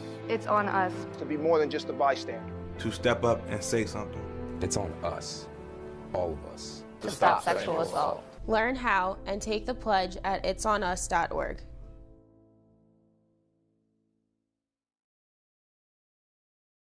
We are the coaches of women's basketball. We are leaders and teachers, dreamers and winners. We are professionals who conduct ourselves ethically and with integrity.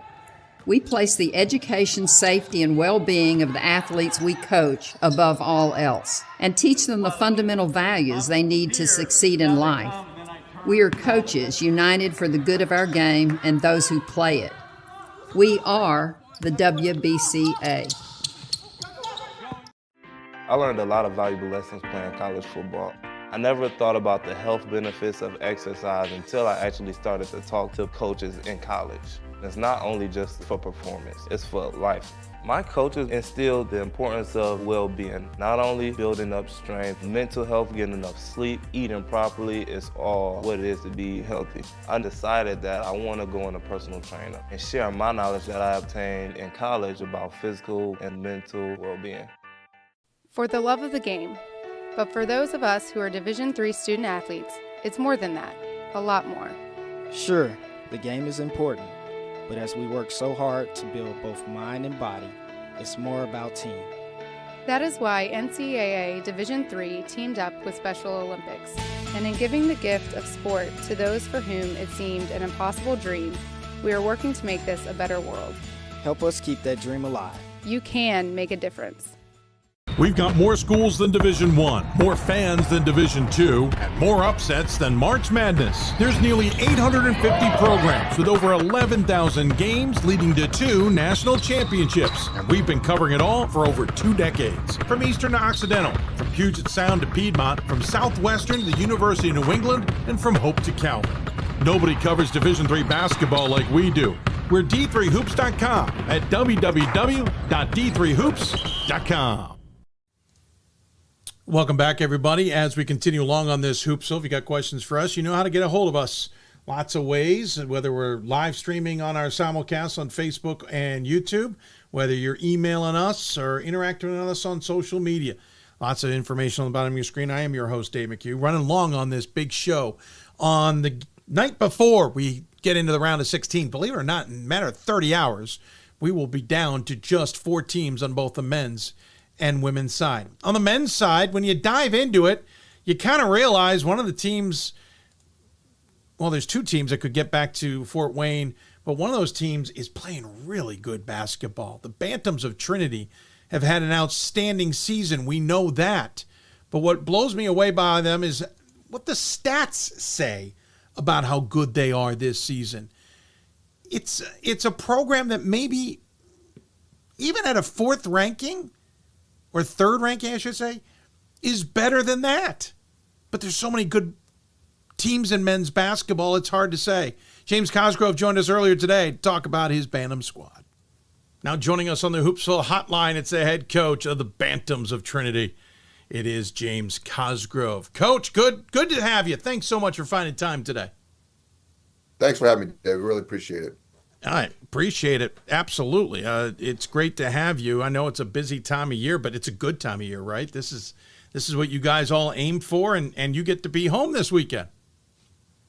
Yeah, it's great to be home, and it's tremendous to be busy this time of year, you know, not just with recruiting, but with practice and preparation, all that stuff. So it's, yeah, you're 100% right.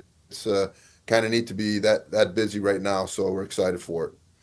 Hey, this has been an interesting season. There's been 3 NESCAC teams essentially kind of been in and out of the top 10 for the most part. Yourselves, Tufts, and Wesleyan. Of course, Wesleyan down the street from you guys, Tufts up in Boston. And certainly the rest of the conference has had its moments as well. Middlebury was up in that conversation at one point earlier in the year. We've always known the NESCAC to be a good challenge, a good battle, a good depth of conference. But the 3 of you guys really were on another level this year. Yeah, well, I think Wesleyan has kind of, been on their own level. They've been tremendous all year, and Tufts is very, very good also. But the three of us have all had good years, and we're just trying to compete at a high level, game in and game out, and with our NESCAC schedule, there are no nights off. I mean, I just really, some of the teams don't have the best records, but anybody can beat anybody in our league on any given night for sure. And some of the trips we have and some of the places we play, it's just tough to play, and it's pretty awesome to get out with a victory at most all of our NESCAC opponents for sure. It did seem like Wesleyan had everybody's number until that title game against Tufts, and they finally broke through.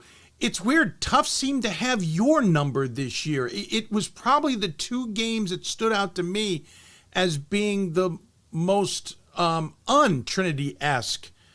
You lost the game earlier in the year. The previous one in the tournament, 74-51. I'm sorry, you had Tufts number is what I'm trying to say. You had Tufts number, 74-51, and you beat him earlier, 81-45, and yet Tufts was a pretty darn good team. Was this where we come down to sometimes talking about you can have two really good teams, but sometimes the matchup is just all out of whack and favors one in a big way?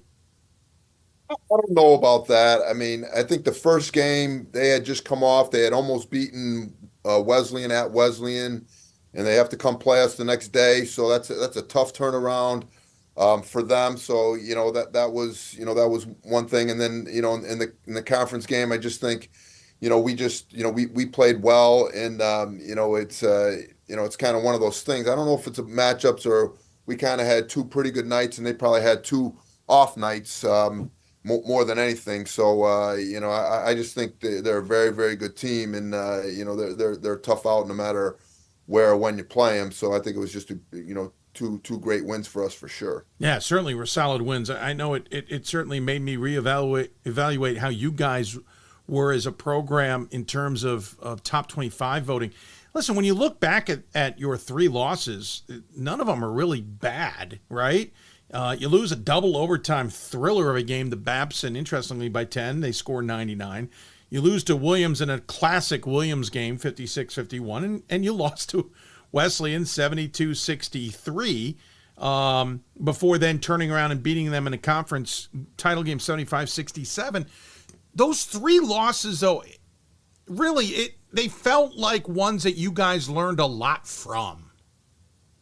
Yeah, definitely. I mean, especially the Wesleyan game, but the Babson game and the Williams game, we definitely learned a lot about us, and how we responded to both of those losses was very good. And then the Wesleyan game, we played well. It's not like we didn't play well against Wesleyan here. They were just very, very good and very, very formidable, and they outplayed us and made a couple big shots down the stretch to beat us. That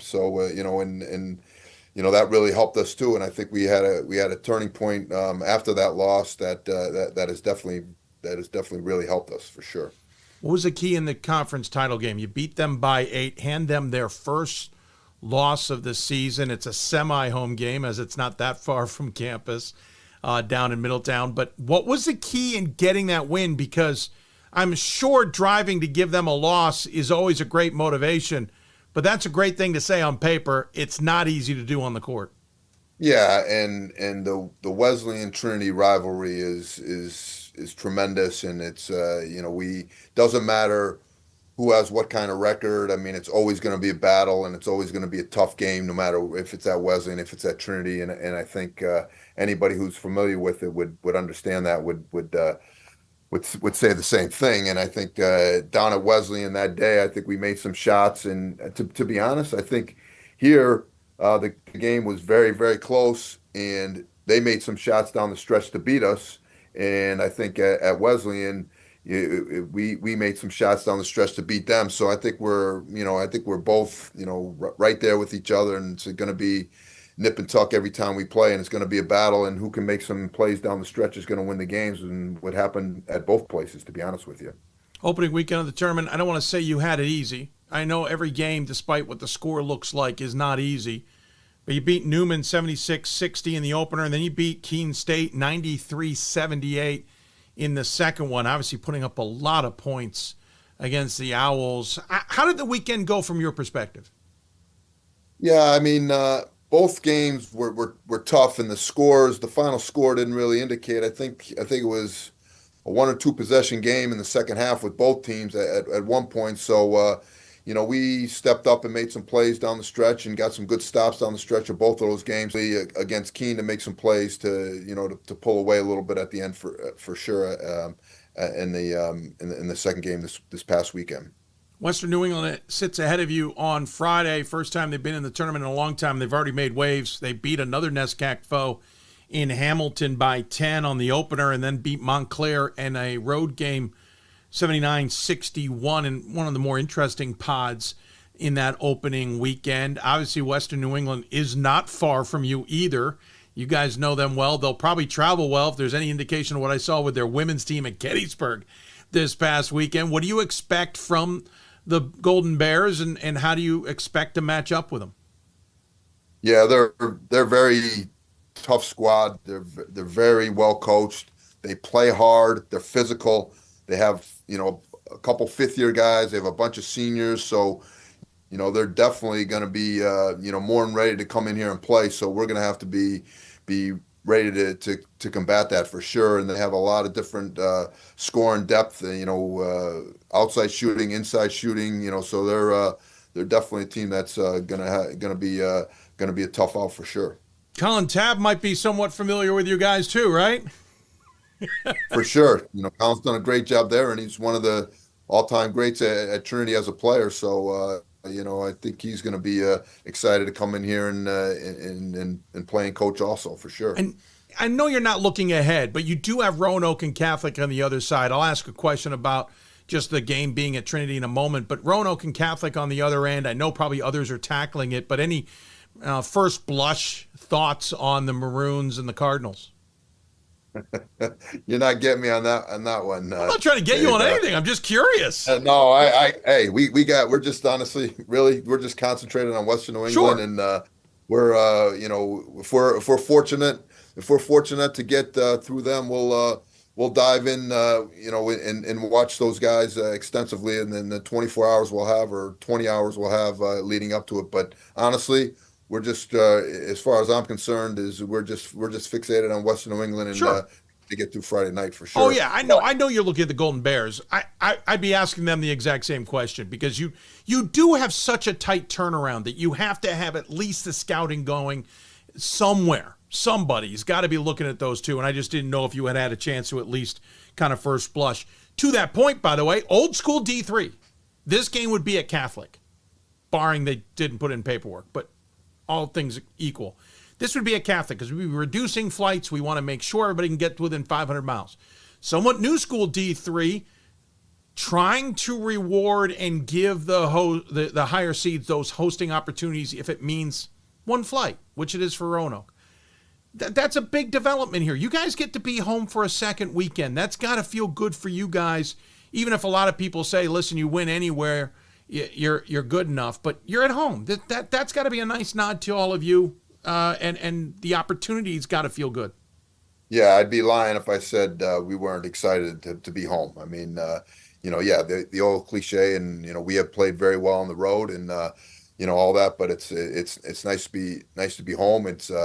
It's nice to be able to stick with our home routine, not have to travel and all those things. So yeah, it's definitely great. And our professors here at Trinity, which can be a little bit finicky, they're going to be all excited that we don't have to miss any class time either. So that works out well too. James, you could say professors are finicky at every single NESCAC school.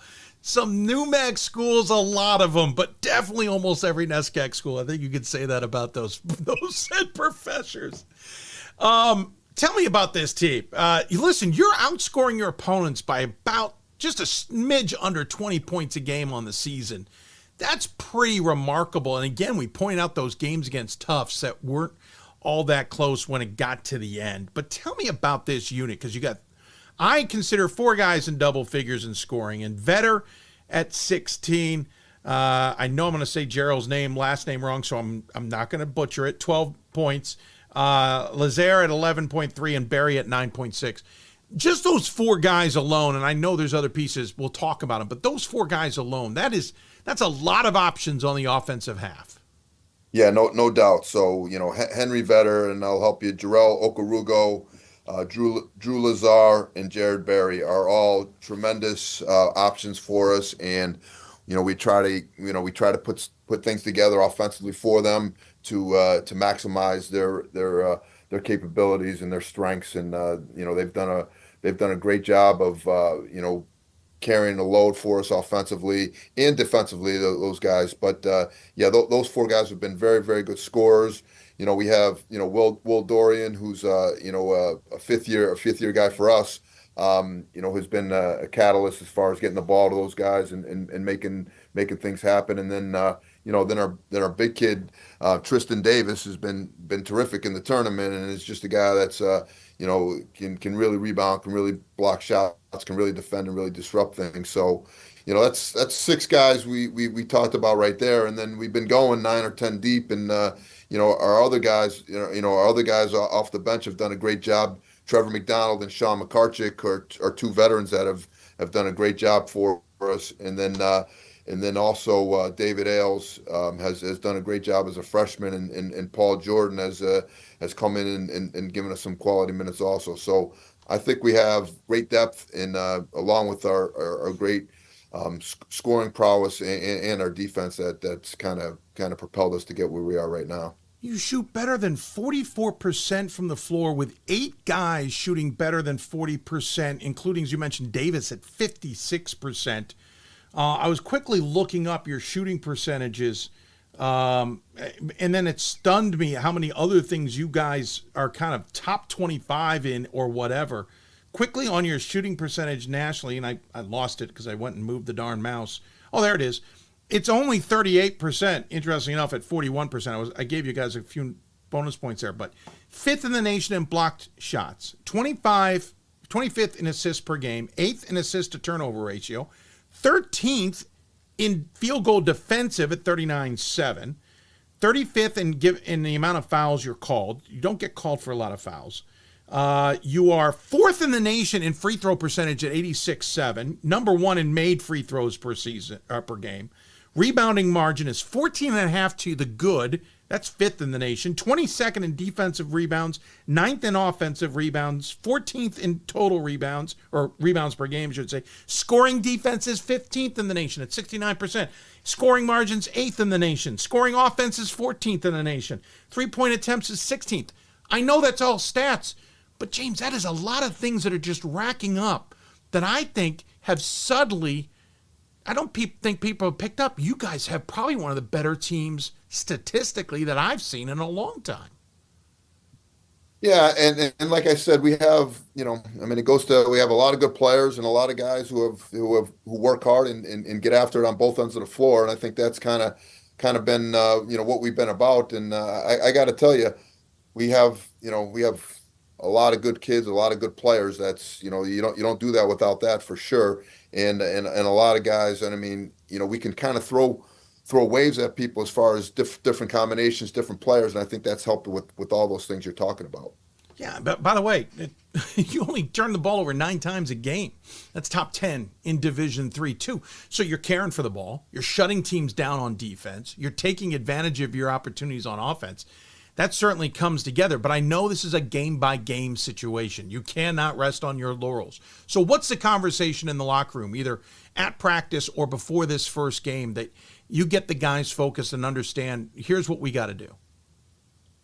Yeah, you hit the nail on the head. All those things you talked about. Our keys are, getting stops. That's number one. We got to get stops. We got to be back on defense. We got to be prepared. We got to be ready to get stops. And then number two, we got to win glass. You got to win the backboards, and you got to be able to out rebound your opponents, and that's huge game by game. And then it's funny you said it. And the other thing we really talk about is taking care of the ball. Got to take a ball. We want to take the ball at people, and we want to be aggressive, but we have to take care of it also. So, all those things that you said are things that we preach and we talk about daily with our team to be successful for sure.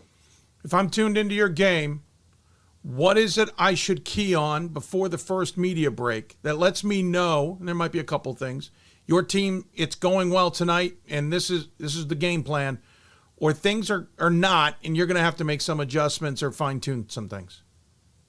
Yeah, I mean, that's a great question, and I think we've kind of had some slow starts in the last few games, and we need to do a better job of that. But I think the big thing that we're trying to do is wear people down. I think we do a good job of substituting and guys getting in and out and pushing the ball and getting back on defense. So our big thing is can we wear our opponents down? Can we wear our opponents down? And can we continue to thrive at taking it at them and not letting them have the advantage of taking it at us? So I think that that's been our big thing this year is we've kind of been able to wear teams down, and I think it just it's like a heavyweight fight. The more blows you can throw at someone, you're going to slow them down, and hopefully knock them backwards. And I think we've done a pretty good job of that all year, and hopefully we can continue to do that. Awesome. Hey, Coach, really appreciate the time you gave us to give us a little bit of insight. Before I let you go, Gordon went to Wesleyan on Friday as a Trinity alum and didn't come to your place. You guys feeling slighted in any way? Yeah. Tell me we need him back with us for sure. I think he's going to Bowdoin this weekend, so I think he's bypassing you again. But maybe that's a good thing. Who knows, right? Exactly. Hey, James, appreciate the time. Congratulations on this point in the season and the juncture. I know you've got a lot ahead of you with this weekend and hopefully punching another ticket, we should point out, to getting back, right? Trying to get back to Fort Wayne. Hopefully we're talking to you next week. In the meantime, though, I'll give you the final word. Any final thoughts you'd like to share with those who may be tuned in? No, I just think, like you said in the beginning, it's a great time of year and it's a great time to be busy. So hopefully we can keep working and keep moving forward. Appreciate it, Dave. Awesome. Well, congratulations again. Good luck this weekend. Look forward to catching up with you down the road, and we'll talk to you soon. Thank you so much. James Cosgrove joining us from the Trinity Bantams men's basketball program here on the Hoopsville Hotline. Thanks again to James joining us on the show, finding some time in his busy schedule. Sorry for the audio glip there. One of those things we'll work on in the offseason, figure out what's the heck has happened with the little sync issues, but you get the point, right? Great to chat with him. We're not done. We got so much more ahead. When we come back, we'll talk to Hampton-Sydney men's basketball on their way to New York. Well, they're in New York. Really great pod up there that Ryan Scott's going to enjoy on Friday, and still ahead, Scranton women's basketball as well. You listen to Hoopsville, presented by D3 Hoops. Plenty more ahead. We've got more schools than Division I, more fans than Division II, and more upsets than March Madness. There's nearly 850 programs with over 11,000 games leading to 2 national championships. And we've been covering it all for over 2 decades. From Eastern to Occidental, from Puget Sound to Piedmont, from Southwestern to the University of New England, and from Hope to Calvin. Nobody covers Division III basketball like we do. We're D3Hoops.com at www.d3hoops.com.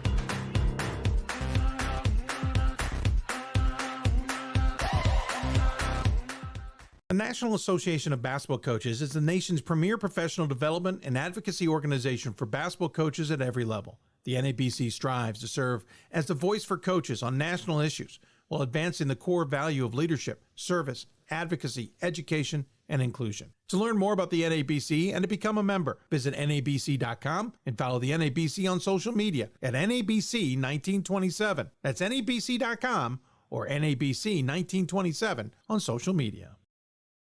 It's on us to stop sexual assault. In any way that we can. To get a friend home safe. To never blame the victim. It's on us. To stand up. To make our community safe for all. It's on us. It's on us to look out for each other at parties. It's on us. To be more than just a bystander. To step up and say something.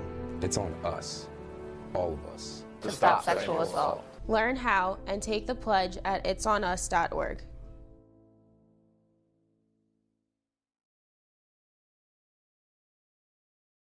Division III men's and women's basketball players build skills and characteristics that set themselves up to win in life. How do they translate those skills when the ball stops bouncing? They join Dream Team, the network built by and for athletes who want to leverage their competitive advantage in careers and business. Find your post-basketball calling, your next team, and learn how to win big at DreamTeamWins.com. That's DreamTeamWins.com. Welcome back to Hoopsville, everybody, as we continue on this Thursday evening. So much ahead. If you got questions for us, you know how to get a hold of us. You can do it on social medias. You can do it on our web streams. You can do it via email. Whatever you want to do, get a hold of us. We'd love to interact with you. Heading up to New York City, where we're going to find the Tigers of Hampton-Sydney, who on the way, by the way, went by bus. On the way, decided to stop in at another Tiger location, another Tiger lair, as it were. We talk about that, and we talk about where they are and how they're trying to get back to Fort Wayne as well. As I sat down earlier today to talk to Caleb Kimbrough and Adam Brazel of the Hampton-Sydney Tigers. Now joining us on the Hoopsville hotline is a dynamic duo, whatever we want to call, from Hampton-Sydney. It's their head coach, Caleb Kimbrough, joining us on the show, and Adam Brazel, the star fifth-year guard and player of the year in the Old Dominion Athletic Conference. Gentlemen, thank you very much for joining us. I certainly appreciate it. I know it's been a long couple of days. Absolutely, Dave. Thanks for having us on.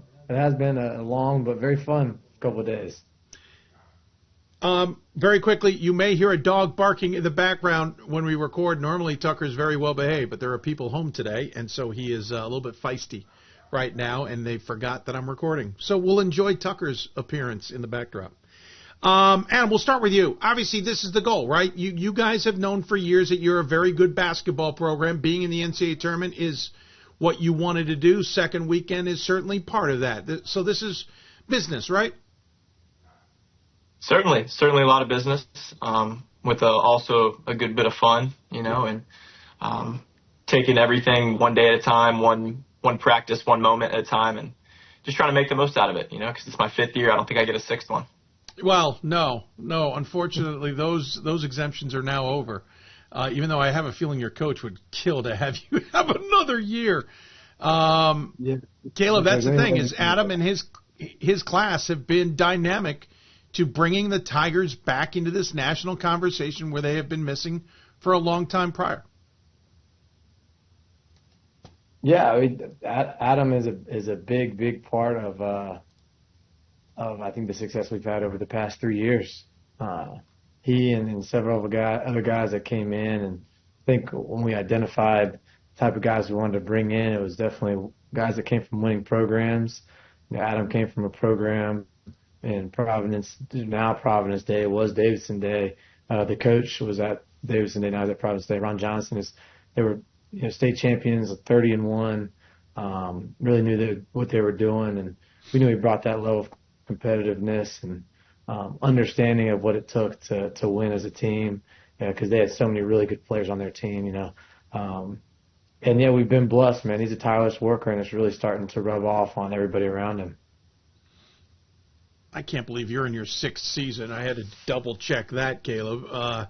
So, I mean, Adam's really been with you almost the entire tenure. But listen, when you took over, this was a proudful program that just wasn't getting to where they thought they deserved to be. A 6-20 season, a 4-19 season, flirting with 500. Did you expect to have as quick a turnaround going from 14-11 to 22-7? I know we've talked about this. But then last year, 31-3, Final Four. This year, right back into the second weekend. Did you expect to have that quick a snap back into this national conversation? I mean, I think I'd be lying if I said I just expected all of these things to happen. I think I expected, the growth.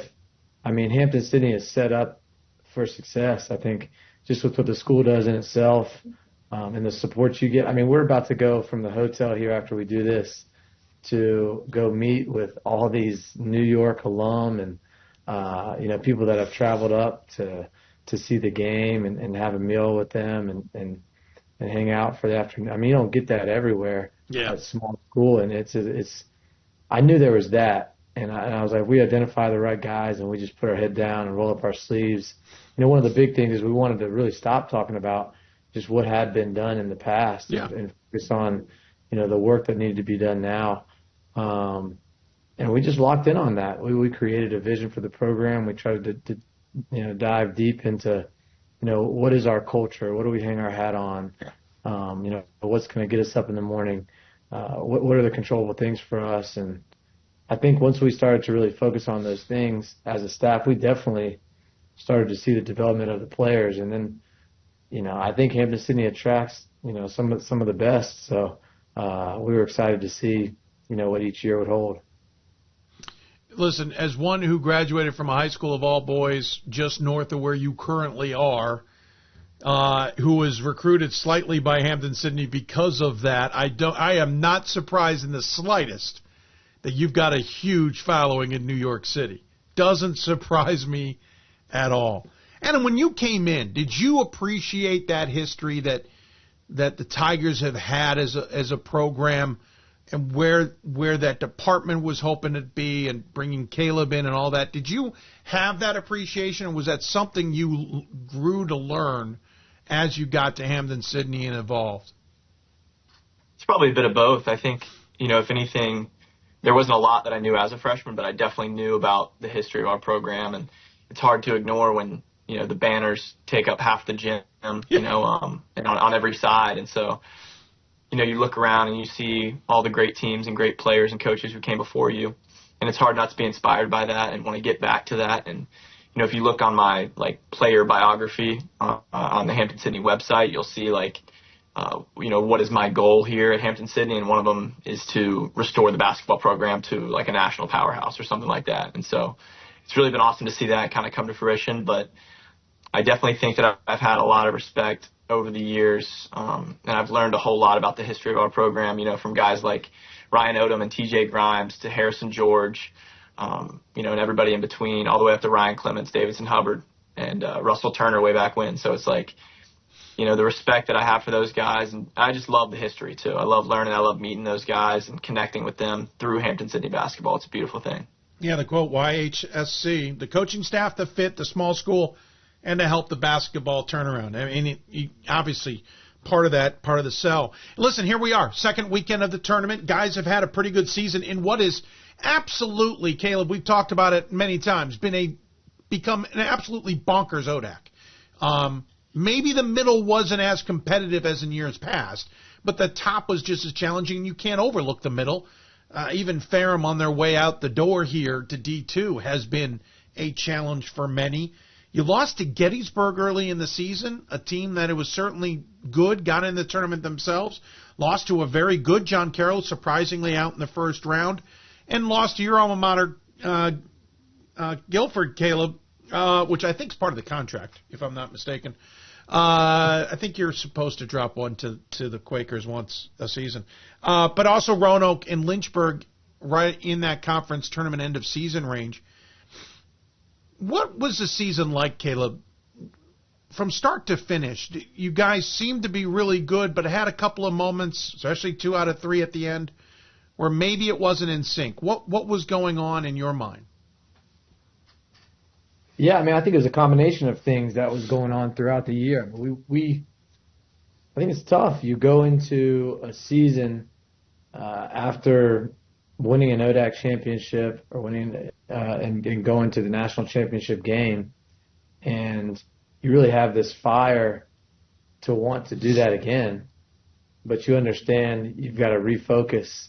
You're going to have new guys, new pieces to the team, and you've just got to figure out how to get the most out of the group that you currently have, and that'll take you where it takes you.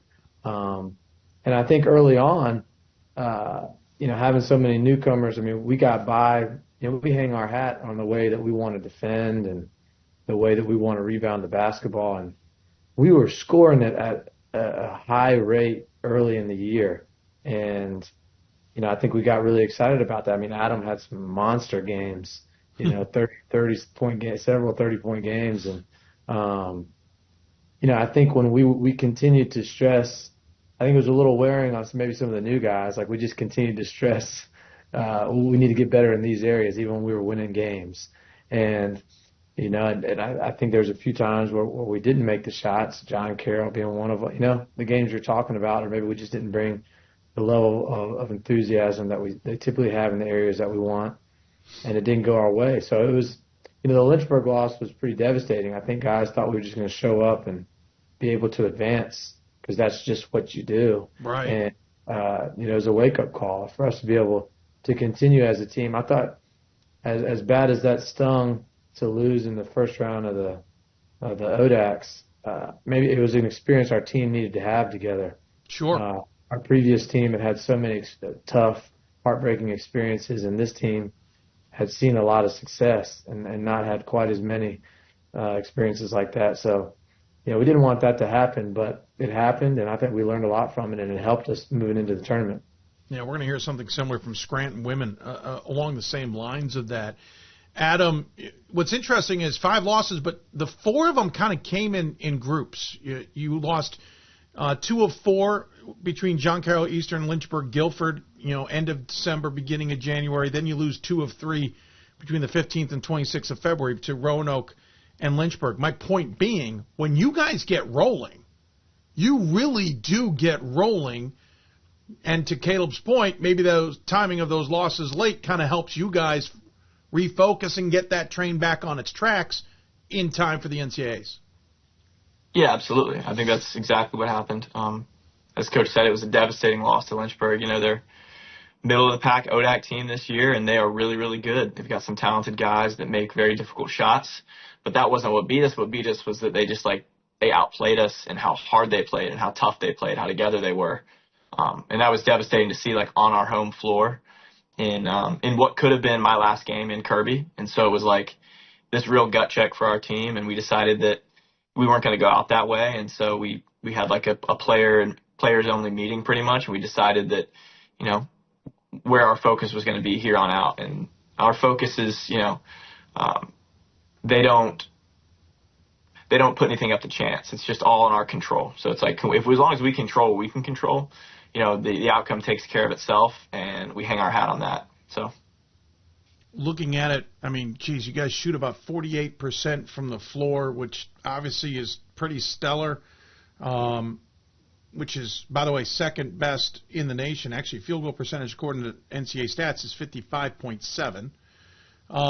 Top 6 in assists per game, top 10 in rebounding margin, scoring margins top 5, scoring offenses top 10, three-pointers a game is top 10. Caleb, there's a lot of things there, both offensively and defensively, this team does well when you're clicking.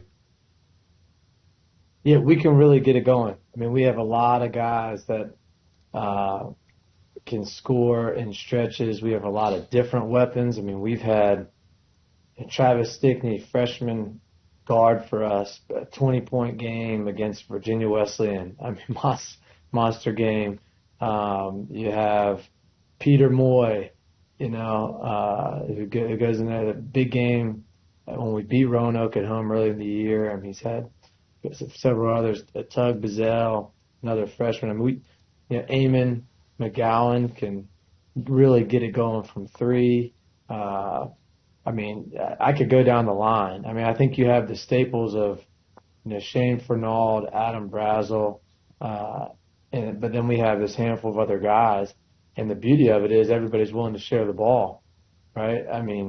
It's not like I would mind too much if AB took more shots, sometimes. But the fact that we share it and the fact that we have so many threats, really allows us to keep a team on their heels, shoot a high percentage and gives us a lot of confidence on that end. Adam, how much does getting to, Fort Wayne last year and nearly pulling it off drive this team now, or is you got a huge target on your back at the same time?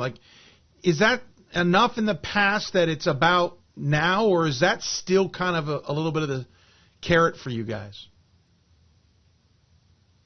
We definitely want to get back to Fort Wayne. I think that's almost like the pinnacle of Division III basketball. And so if we can reach Fort Wayne, then that's, that'd be great. I'd love to get back there. I think it drives us, probably more subconsciously than anything. We don't talk about it a lot. We kind of like to focus more on the process and the result, but it definitely lingers in the back of our minds. And guys that were there last year, like Nick Shryock and Shane Fernald and Eamon McGowan and myself, in those games and in those big moments in the most attended Division III national championship game ever. So it's like we're dying to get back there, but we know that just wanting to get back there and talking about it all the time doesn't actually get us there. So. You guys are up in New York. Quickly, the first rounds, you took on Brenhampton in the opener, won 102-66. Not surprising. Got Pitt Bradford in that second game. Pitt Bradford showed what a few voices had been telling me in my head, and that they could compete with the top, Adam. A little bit of a scare there. You guys had to fight it out to the very end, only won by 6. Is that also a helping motivation when you're headed into this next round? Yeah, I mean, certainly that game was a whole lot of fun. Pitt Bradford, man, they have some really, really talented guys, and they play that up-tempo style that can really trip teams up in the tournament. And so, we hadn't seen a team quite like that pretty much all year. The ODAC doesn't typically play like that. The Guilfords and the Macons like to slow it down a little bit. So. Yeah. They definitely challenged us. They're a talented team, well coached, good energy. And yeah, I mean, we came in expecting a battle, and we want the battle, of course. And so it's like, it wasn't necessarily a scare for us, like we weren't out there being like, oh, like this team, right. They're hanging around and they shouldn't be. We were thinking, man, this is an NCAA tournament, this is, especially in the second weekend, there's only good teams, of course, left. But, even in that first weekend, there are teams like, there are a handful of teams that didn't advance to the second weekend who people thought were going to win it all. And so, there are some really, really good teams in this tournament. And when you play teams full of guys that you never played before, and play styles you never played against, and coaches kind of squaring off against each other that are unfamiliar with each other, it's really interesting to see what could happen. But, we wouldn't describe it as a scare. It's definitely just a motivating factor that, like, we're capable to pull out one of those games that are close. It's close down the stretch. And, I think we had some guys make some really big plays down the stretch that showed. It was a big gut check for us, for sure. Caleb, speaking of a lot what Adam touched on, teams you haven't seen or matchups you're not aware. You've got an interesting Redlands team here out of Skyac that you're going to face off at NYU in this round on Friday. A team that, first off, bounced back and forth from the West Coast in this tournament alone, but is also battle-tested. We saw them out in Vegas. They played 3 games out there. They certainly looked good there. They got through the Skyac. They got through the opening weekend, and you got a coach in Bridgeland who might compete with you, by the way, for best dressed. But before that, you got to deal with him on the X's and O's. What are you expecting from the Bulldogs? First off, I take no credit for my dress. That's all this. It's all Bryson Gibson bringing it to the staff. Carson Long. I got a lot of respect for Redlands. I mean, we've dove in and had some time to look at some film and look at those guys. I mean, they're very talented. They're deep. I mean, they get after you. They can score a lot of different ways. I think the preparation for these games is a little different because you can't simulate. It's very difficult to simulate what a Pitt Bradford or Redlands does. But they obviously are going to apply some pressure and want to play faster. And, I think we've done a good job. Like, leading up to the game, you don't want to wear your guys out in the way that you prepare. So I think we've really focused on just, how we're approaching each day. Our mentality, like Adam said, just what we're doing. We need to do what we do well and not just worry about what somebody else does. But, we're certainly understand it's a big game, and these guys, you beat a really good, tough team on their home court and come back and make those plays in overtime. You know what's going on. So, we're excited for the battle. Adam, they came from 17 or 18 down in that game against Tufts to force overtime and win. Adam, nothing against what Coach just said, and obviously everything you guys do, and prepared for Redlands. How much does it also come down to just executing what you all know from your perspective as your team? Well, it's got to be majority of that. It's the same that goes for Redlands. They're not thinking about, what we do. They're thinking about how can they do what they do best, and how can we do what we do best. And so it's just a battle of that. We're just so excited to be in the position we're in right now and to play against a really talented team like Redlands. This quadrant we're in right now with the team from New York, Texas, California, and Virginia is just so interesting. And to play in a place like New York City and a facility like NYU is just so special. And so, we're just looking forward to that. Caleb, I'm curious, how much have you even looked at the other side? Should you get past Redlands, how much have you allowed yourself to peek at NYU, HSU? Yeah, Adam, how much do you think I've looked at the other team? I've not looked at 1 second of film. Everybody does it different. That's why I ask. Yeah, no, I've not looked at them at all. I mean, it's not going to, I'm always interested, but I kind of try to keep the focus where I feel like it needs to be. You guys bust up. Off the top of my head, I think you could have flown, right, Caleb? Was that an option? We wanted to. The way it worked, we wanted to get up here and kind of make it a trip. We left a little early, practice at Towson, that kind of thing. So we decided to leave we'd take a bus. Yeah, speaking of Towson, we're going to roll some video in here. Notice on social medias that you visited the TU Arena in Towson, Maryland. For those who know this show well, there's reasons we have afternoon shows. Caleb, it's because I'm the voice of that arena. That's where I go and call games as a PA announcer. Also, it's 10 minutes from the house. I checked my phone.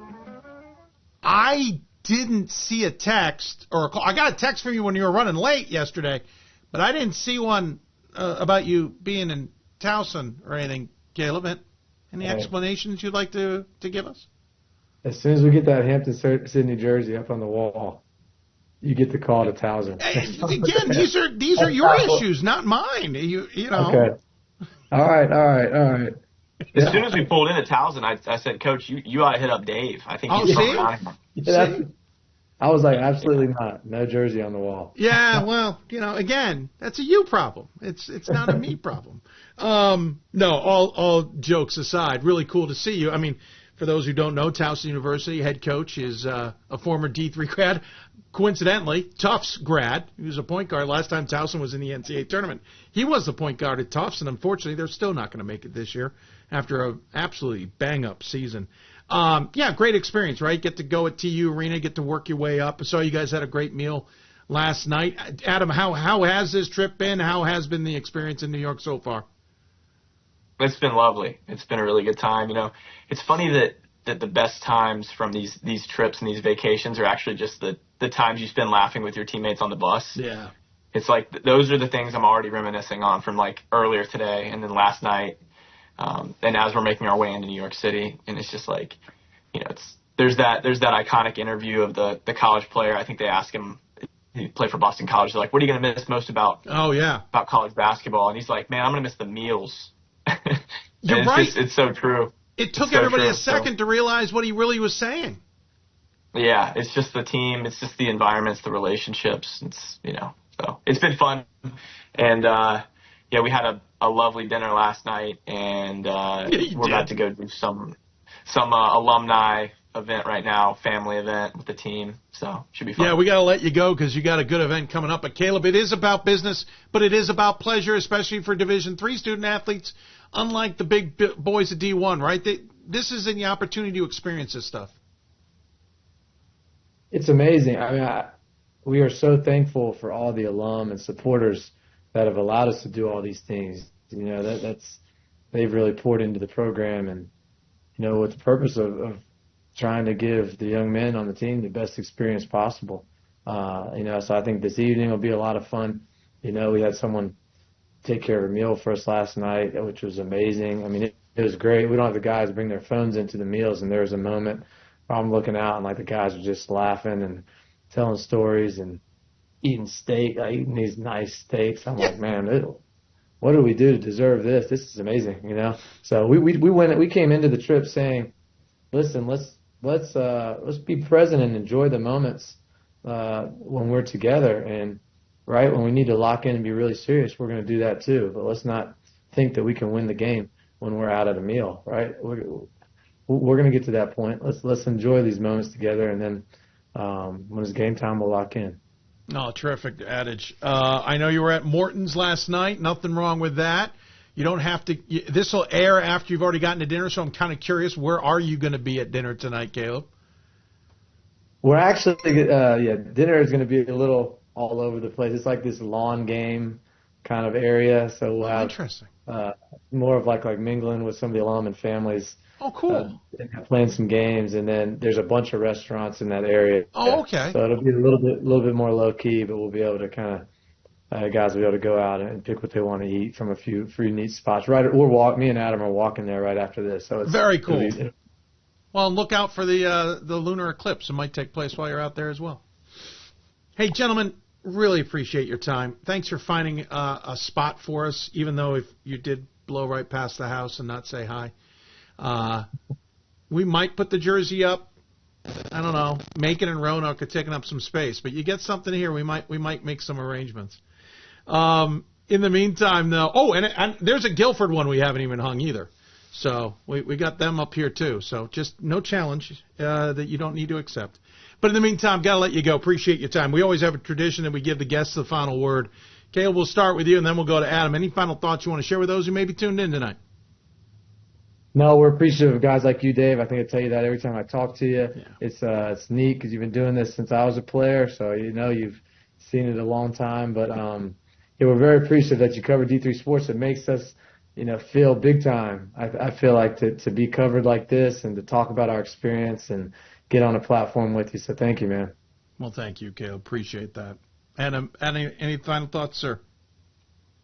Yeah, I guess I just want to take a minute maybe to shout out some of my teammates because, it's an honor to be on this, Hoopsville podcast, of course, but, I don't represent the whole team. But I was just thinking the other day, like, some of my favorite guys on the bus are definitely Michael Patrick and Will Britt and Davis Cobble. That trio is really, really funny. They sit near the back of the bus with us, and it's a really good time on the bus with them. And then on the scout team, I just want to shout out J.P. Wells and Ben Mulry. Those guys go hard every day, and, prayers up for Ben. Sprained his ankle today, crashing as hard as he possibly could for a rebound. So hoping he feels better soon. And then lastly, just our senior class, Eamon McGowan, Nick Shryock, Peyton Zeitler, and I guess myself in there too. But I'm just so happy to be sharing, these last few weeks with those guys in this, New York City. And, yeah, it's really, I don't know what we did to deserve this, but it's awesome. Well, you won a few games. That certainly helps. And your coach put together a pretty good schedule. Gentlemen, thank you. Well said, Adam. Well said. You guys take care. While this is airing, you'll be enjoying your dinner, so enjoy it. Good luck on Friday and maybe Saturday. Maybe we'll be touching base with you next week ahead of Fort Wayne once again. But in the meantime, thank you. Take care. And we'll look forward to catching up at another time. That is Caleb Kimbrough, Adam Brazel, joining us here on the Hoopsville Hotline. Great to chat with those guys up there in New York City. Again, the Hampton-Sydney Tigers checking out the Towson Tigers Arena. A little playful for them. But seriously, they were like 10 minutes from me. It would have been so cool to go down and see them. I don't know if they would have opened up the sound system for me to play around, but I rushed it in there. Quick little note, I was rooting on Towson to get into the tournament. Last time they were there was 1991. I can say I was a high schooler, thank God. But their head coach, Pat Scarry, was a point guard for Tufts at the time. He tells the story about they were supposed to host the NCAA tournament. I think it was his senior year, if memory serves. But someone double-checked the court at Tufts, and they found out we've got a problem. It's not regulation, and so they could not host. That is why, if you ever watch Tufts games, it looks a little funky in the arena. Like they've got this entranceway with these stairs that are behind the benches that would normally seem like that would be like an end of an arena. John Carroll's got something like it at their place, and I know there's others. And it looks weird. Well, that's because they had to rotate the gym or the court 90 degrees to make it regulation there at Tufts. Pat Scarry, the one who told me that story, when we had him on a number of years ago, due to all the autism work that he does. That was the one game I missed with men's basketball this year, their final game of the year, and their autism awareness game, one that I truly enjoy, but I did miss. But anyway, great chat there with the Hampton-Sydney guys. That should be a great weekend of basketball at NYU. I know Ryan Scott's going to be out there. And by the way, I'm noticing my voice is sounding a little worn out in these interviews. I apologize. It's going to need a break at some point. It will come, I think, probably after the men's Final Four. We'll take another break. When we come back, we'll head up to Scranton, and we will welcome in the Scranton women's basketball team to the office. To the studio. We'll talk to Ben O'Brien, and we'll talk to Casey Cranston coming up. You're listening to Hoopsville, presented by D3 Hoops. Back with plenty more ahead here on the show.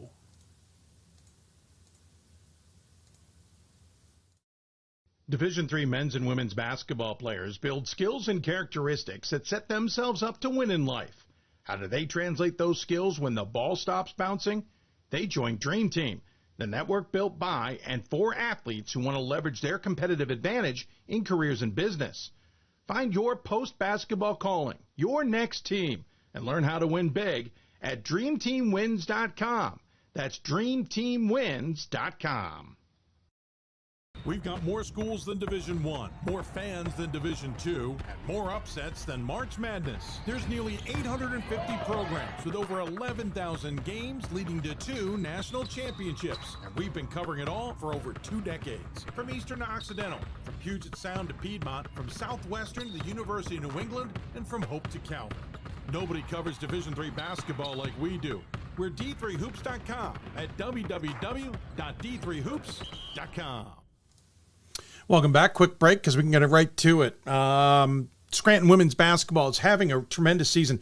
If you really look at it, the top of women's basketball, sure, NYU is getting all the attention. They've gone undefeated since 2023, the last game that they played when they lost to Transylvania that year in the quarterfinals. But Bowdoin, as we had on the show today, is having a tremendous season. They're technically the number 1 seed in the entire tournament. They're having, second time ever, but first since 2004 that they've gone undefeated into the NCAA tournament. And Scranton women's basketball, third ranked in the latest top 25, also having an absolutely incredible season this year. Almost to the point that I think I underappreciated just how good their season has been on so many levels. Earlier today, I caught up with the Landmark Conference Player of the Year, Casey Cranston, and the head coach of Scranton, Ben O'Brien. Now joining us on the Hoopsville Hotline, it's the duo of Ben O'Brien and Casey Cranston from Scranton on the women's side. Team that might seem weird to say, maybe flying under the radar because all the attention has been with NYU this year. Coach, guard, I guess is the best way to say it. Welcome to the show. Thanks for taking the time. Thanks, Dave. Thanks for having us. Yes, thank you so much. Absolutely. Fine. Thanks for on a busy weekend. Thank you for finding the time, to be completely honest. Ben, I'll start with you. Incredible season. Scranton is always known to be in the mix. You knew that when you took this job. This was high expectations for women's basketball with the Royals. It almost feels like you've even surpassed those expectations. This has been an incredible season. Yeah, we really have a special group this year. We had a lot of returning players from our team last year that was also very good. But every year the chemistry has to be rebuilt, and we had players coming in that had some experience, but we're now coming into new roles. So I just think this year the chemistry has been unbelievable to go along with very talented players, experienced players. Other players emerging and taking on bigger roles.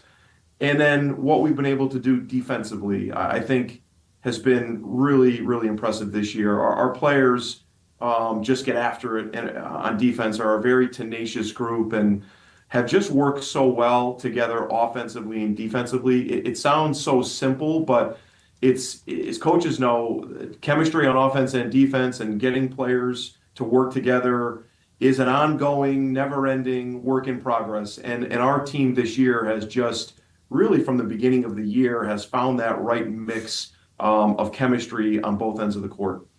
You said it. I think that's something we don't touch on a lot. We just kind of look at a roster and say, geez, they bring back most of it next year. That doesn't mean the chemistry stays. You know, egos can get in the way. People think they're stepping into new roles or think they deserve to be in new roles, even if it worked last year. Yeah, there's a lot that goes into that, as it were. I want to dive into some of that in a minute, but Casey, I'd love to get your perspective as a junior. We should point out, heads up, rest of the conference, got another year to deal with Casey. What is it like in that locker room? Maybe especially when the coaches aren't there, or outside of the athletics facilities with this team. What's this season been like? You know, I say this a lot, but it's easier playing on the court when you're playing with your best friends, knowing that these girls have your back in every moment, even in the good and the bad. But, you know, these girls are just a special group. We're just out there having fun, and that just translates into our game. That's a great example. You hear that often with teams that are successful. You like playing with the best friends. I'll admit, when I played collegiate soccer, I didn't necessarily play with my best friends. But, Casey, I think that's the dynamic here, and maybe I'm wrong. On men's side, it feels like we can kind of brush some of that aside. It's not perfect, and play as a unit and not be best buds off the campus or off the field or off the court. On the women's side, that feels very, very important, that dynamic be in place and you're more successful that way. Am I over analyzing that?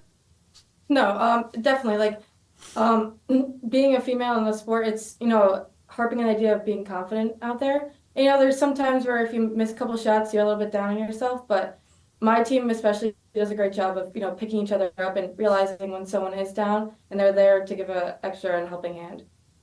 Let's talk about this season, because again, we said magical, but not quite perfect. Ben, I'm sure you weren't expecting perfection, but when you got late into February, that's got to be on the radar. And listen, it's not like you lost to a bad team. It is E-Town. It was at their place, but that had to sting a little. And has that been kind of firing this team up heading into the tournament? Was it almost perfect for you?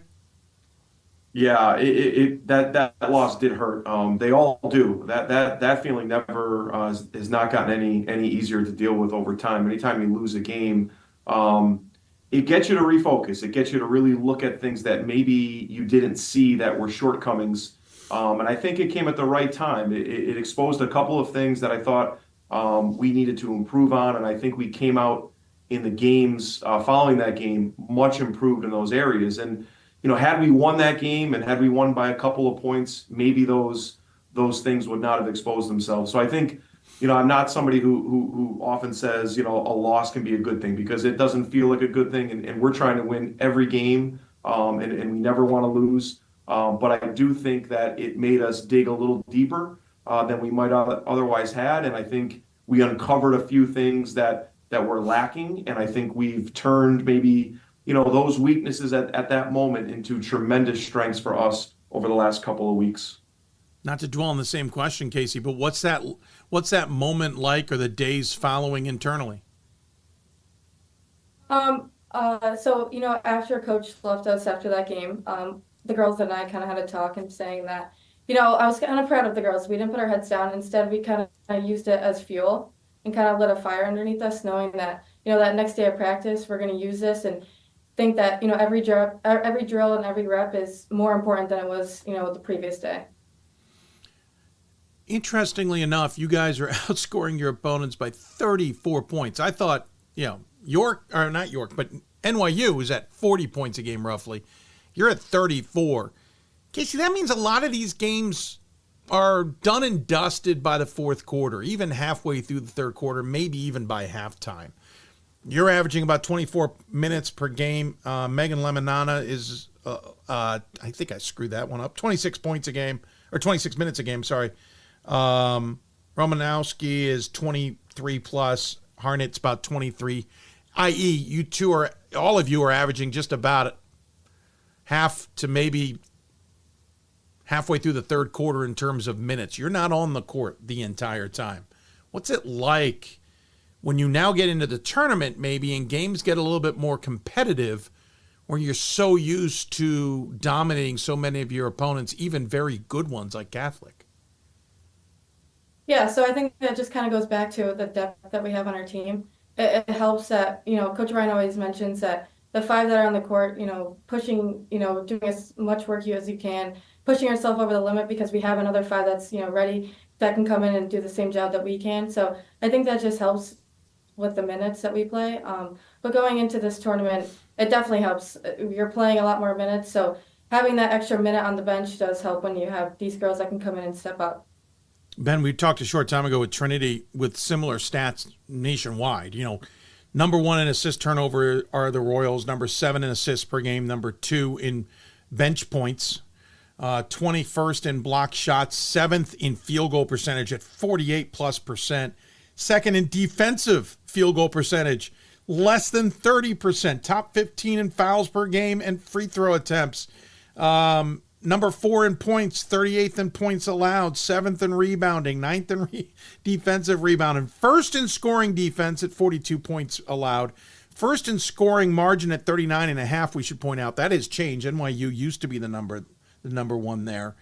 I can keep going on because you're top 10 in scoring offense, steals per game, 3-point attempts per game, three-point percentage, 3-point percentage defense at 21-2.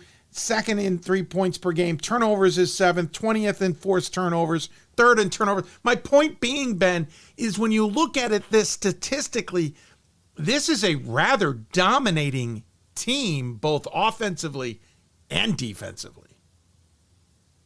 Yeah, it starts defensively with us, and a lot of those offensive stats come as a result of the kind of defense that we play.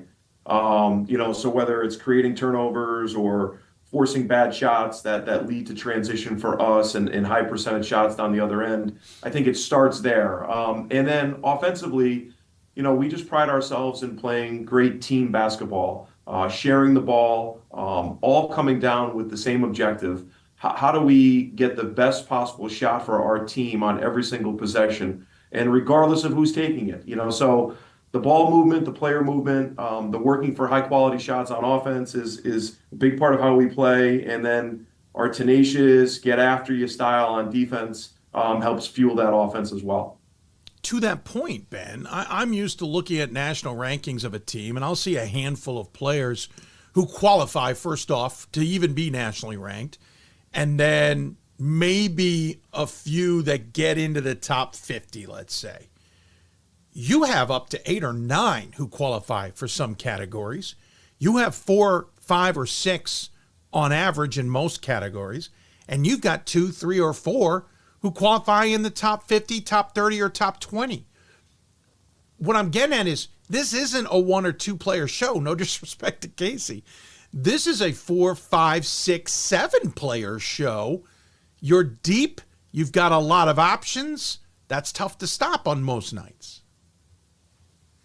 Yeah, I think that was one of the benefits of this season. We were able to really develop our depth while at the same time, ideally keeping our players fresh for the home stretch. And we're in the home stretch now, so those minutes could change. They could remain the same. It's just based on game to game and who's kind of playing well and who's out there feeling it and all those things. But I think the depth that we were able to develop throughout the season has given our players confidence and has also allowed, again, for our players to be playing their best basketball at this time of the year. Casey, what's it like? You're player of the year in the Landmark Conference as a junior. You led the team and were 2nd in the conference at scoring at over 17 points a game. You lead the team in rebounding. You got an amazing field goal percentage. You're pretty good, solid free throw percentage. By the way, almost 1,400 points as a junior. But as I was just hinting at, you've got Romanowski, you've got Bennett, you've got Lamana, you've got all these other options for you or for the team that you don't have to be the go-to. What's that dynamic like as a player of your stature? Yeah, so this year we've had, great success, but we have such a complete team that, like Coach O'Brien said, we start on defense first. That's what we overemphasize specifically in practice. But yeah, that just helps on the offensive end. Like, knowing that my teammate and having the confidence, and every single girl has the confidence in each other, that we know that they are going to take the best shot possible and that they're going to make it. To the argument that dominating good teams, you beat Catholic in the conference title game by 23 after dismantling Drew by a stellar number. This is all after the loss to Elizabethtown, we should point out, in the final game of the regular season. You take on Mount St. Mary in the opening round, as expected, for you all being a top 4 team in the NPI. You get that one easy, 93-35, but then you took on a pretty good Bates team and beat them 70-49, Casey. When you prepped for that game, did you guys see something that you knew you could take advantage of and be able to handle the Bobcats? You know, just going into every game, we kind of just focus on ourselves, more so than the other team. But yeah, we just kind of came into that game knowing that they had size on us. So we kind of just overemphasized, you know, defensive rebounding, which would be a key part in that game. So, you know, I think that's something that really helped us win that game. Ben, you now prep for Johns Hopkins. Speaking of size, they may have some. I'm not saying what I'm saying is I haven't seen you two teams together, so I can't really line it up. But it seems like they've got some size. They can certainly stretch the floor a little bit. That's a really good team that maybe isn't getting enough attention. I know we haven't even had them on the show. What do you see with the Blue Jays and that matchup coming up on Friday night? That might be tricky. Yeah, no, I see a team that's very similar to us in so many different ways. We're familiar with them, and they're familiar with us. We played them last year in the Sweet 16 in a very close game. We scrimmaged them back at the end of October this season down at Johns Hopkins. So we've gotten to know them. They've gotten to know us very well. They're excellent. They're really good. They play excellent defense. They play well together. It's going to be a war on Friday. They're as good as any team that we've played all season, and we've had an opportunity to play a lot of good teams. So, you know, it should be a great game. And what else do you expect when you get to this point of the season? It's going to be great teams against great teams, and should be a fun night of basketball here at Scranton on Friday. I know the answer to this, but I have to ask it anyway. On the other side of the bracket, should you get lucky enough to get past Hopkins, are 2 WIAC teams in Stout and Whitewater. I don't know if you've allowed any moment to peek at what could be should you get past the Blue Jays, but you do have 2 Wisconsins coming to Stout, coming to Scranton. Too many S words. Ben, any thoughts on what Saturday could look like if you can get past Johns Hopkins? Yeah, you know, at the start of the week, just like we did last week, we show the players a little bit of everyone, so they have a chance to kind of see all the teams that are going to be in our pod and teams that we might play and all that. So because there's a short turnaround. If you win on Friday, you know, you're playing Saturday night. So there's not, you know, we just decided that not wise to introduce them for the first time and then say, hey, okay, in less than 24 hours, we're playing these guys and it could be our biggest game of the season. So we've introduced, just like last week, all the teams. So we've got a chance to see both Stout and Whitewater. And again, two great teams. That's going to be an awesome game to watch. Yeah. I think it's the 4th time that they've played each other. Yep. They just played each other in their league championship game. So, I mean, that's going to be a great game. So, yes, we've gotten familiar with both of those teams. We don't know either one of those teams as well as we know Hopkins at this point, but certainly we've thought about them, and our assistant coaches are working very hard on game plans for both of those teams, you know, if we happen to be fortunate enough to advance on Friday. But our focus in terms of practice and what we're spending the majority of our time on, really since Monday, I would say, is Hopkins all the way. Sure. I appreciate that you've looked at him. There's a lot of coaches, as we've heard tonight, who won't even allow to look past the first one. I kind of like that strategy where you show everybody everything. All right, you've seen it. Now you focus on the team you got. I kind of like that mentality a little bit. It doesn't distract, but it prepares. Casey, this program is steeped with history. It is to say it lightly, there are expectations at Scranton women's basketball, far more than most other programs at Scranton. You're from Scranton. I'm kind of curious how well you knew, though, this program, what attracted you to it, because a lot of players will go elsewhere. They'll leave their hometown. So what was it about this program? How much did you know about it? And what attracted you? So I'm going to be completely honest. I actually came here to play softball. But I love it. Yeah, totally honest. But I got a call when Coach O'Brien got the head job going into my freshman year of the summer. And he asked if I'd like to play basketball because I played against Coach O'Brien in high school for 4 years. So it's honestly the best decision I've ever made. I love this community. I love the school, the administration here, the facilities, everything about it. I just have no complaints about it. Coach, you cheated. You probably looked at the roster and went, why is she not on the damn team? How in the world? Was it a hard sell, Ben? I don't know. Maybe that's, the better question for Casey. She we talked a couple times when I first got hired and I think pretty early on she was interested in playing. I mean, she was, a tremendous player in high school. So I knew that she would have an opportunity to come here and be a tremendous player as well. Now she's even exceeded those expectations. You mentioned earlier, she has scored 1,400 points. She's got a bunch of rebounds and doing it, playing 20, 22 minutes a game on a team that emphasizes sharing the ball.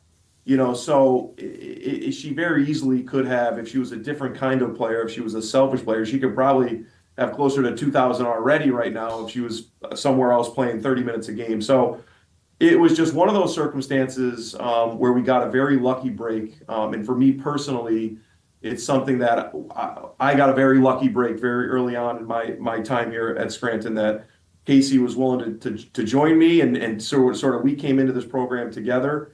And I think as a result of that, her and I will be, forever connected as it relates to, Scranton basketball and our time here. But she's been key player, a key person on and off the court to our success over the last 3 seasons. The noise you hear during that answer was all the coaches in the Landmark throwing things on walls, finding out that Casey wasn't even supposed to be on the team. That said, Ben, are you and Coach Seamster, the softball coach, on speaking terms? Because I noticed while you were answering, Casey isn't on the roster for softball during her tenure at Scranton. I'm getting maybe there's some tension? Yeah, so to be honest with you, I didn't know.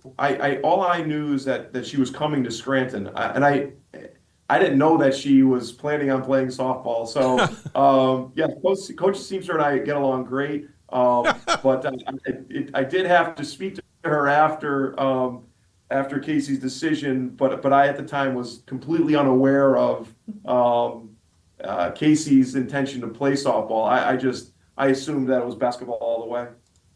I have this visual of Dave Martin in a hallway holding back coaches going, hold on, let's figure this out.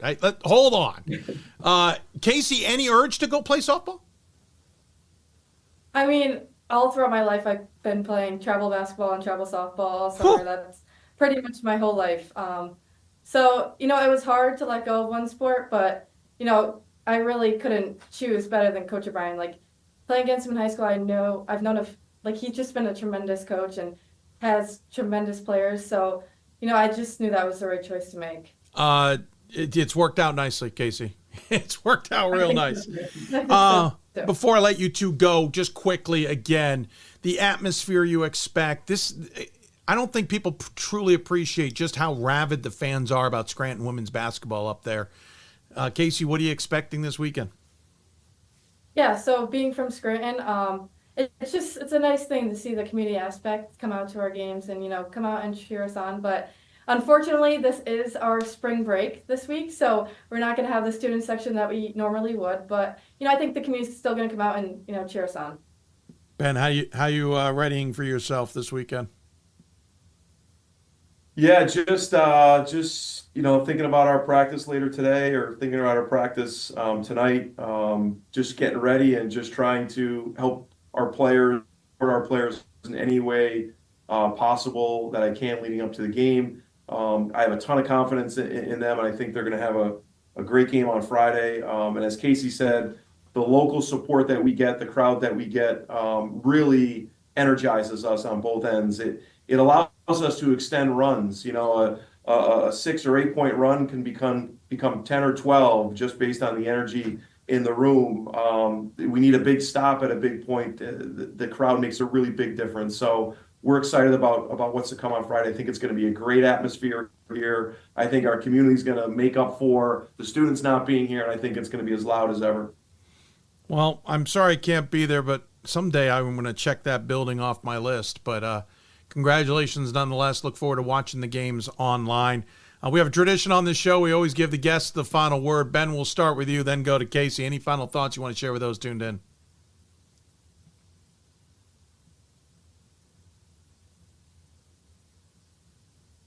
Hey, Ben. Hey, you froze there, Dave. Sorry. No, it's okay. Any final thoughts you want to share with those tuned in? Yeah, no, just thanks again for having us on. It's always a great pleasure to talk with you, and we greatly appreciate all the coverage that you provide Division III women's basketball. I know our players really appreciate it, and can't thank you enough. And we're going to get that number 23 jersey to you ASAP. So hoping to see next time around, we're hoping to see it in a prominent position on your wall somewhere. Oh, prominent. Oh, we want a prominent position. I can promise position. It too. We'll put it in a case. Put it in a case. Oh, you'll put it in a case. Now you're making the wall difficult to hang. Casey, stop. I can see how this works out on the court. Casey, he's already spoken for you, but at the same time, any final thoughts you want to share with those home? Just thank you so much for all that you do, and thank you for having Coach O'Brien and I on the show. It means a lot to us. But thank you for your support. Well, thank you. I appreciate the time you found on a busy weekend to talk with us. Good luck this weekend. We'll hopefully have an excuse to talk to you next week as well. In the meantime, stay safe. Look forward to catching up with you down the road. And Casey, looking forward to talking to you about you for a whole nother season. You all take care. Thanks, Dave. Thank you. Ben O'Brien, Casey Cranston joining us here on the Hoopsville Hotline. Great conversation with them. Incredible. Casey was not going to Scranton to play basketball. She was going to play softball. She's now a landmark conference player of the year. I'm sure going to be an All-American, just a junior. Unbelievable story. That was fun, little nugget to find out. We are already long enough, but when we come back, we're going to reminisce a little bit on 5 years ago, an emotional end to the tournament. We're going to look back at the moment it became somewhat real during an interview I was having with Sherry Hara of Baldwin Wallace, and we'll take a quick look at some of the thoughts Sam Atkinson has had about it as well. You listen to Hoopsville, presented by D3 Hoops from the NABC WBCA studios for old time's sake.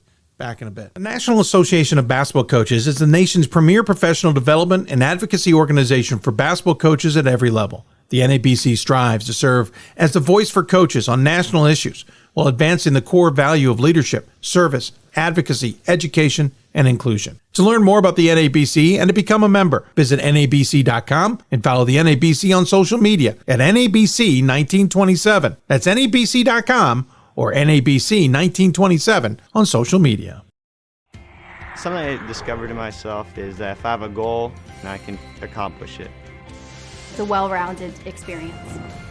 At a Division III school, you primarily a student athlete, so the school is really shaped around you developing yourself as a complete individual.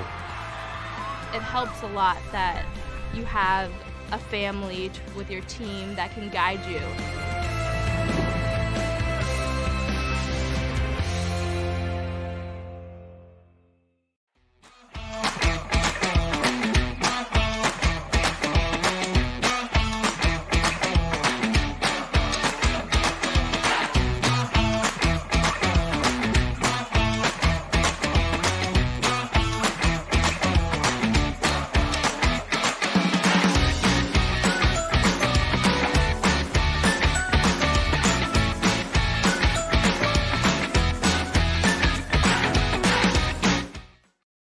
It's on us to stop sexual assault. In any way that we can.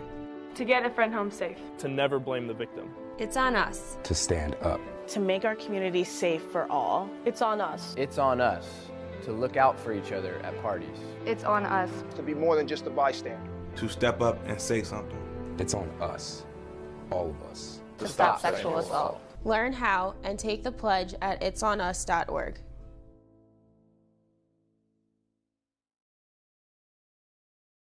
We are the coaches of women's basketball. We are leaders and teachers, dreamers and winners. We are professionals who conduct ourselves ethically and with integrity. We place the education, safety, and well-being of the athletes we coach above all else and teach them the fundamental values they need to succeed in life. We are coaches united for the good of our game and those who play it. We are the WBCA.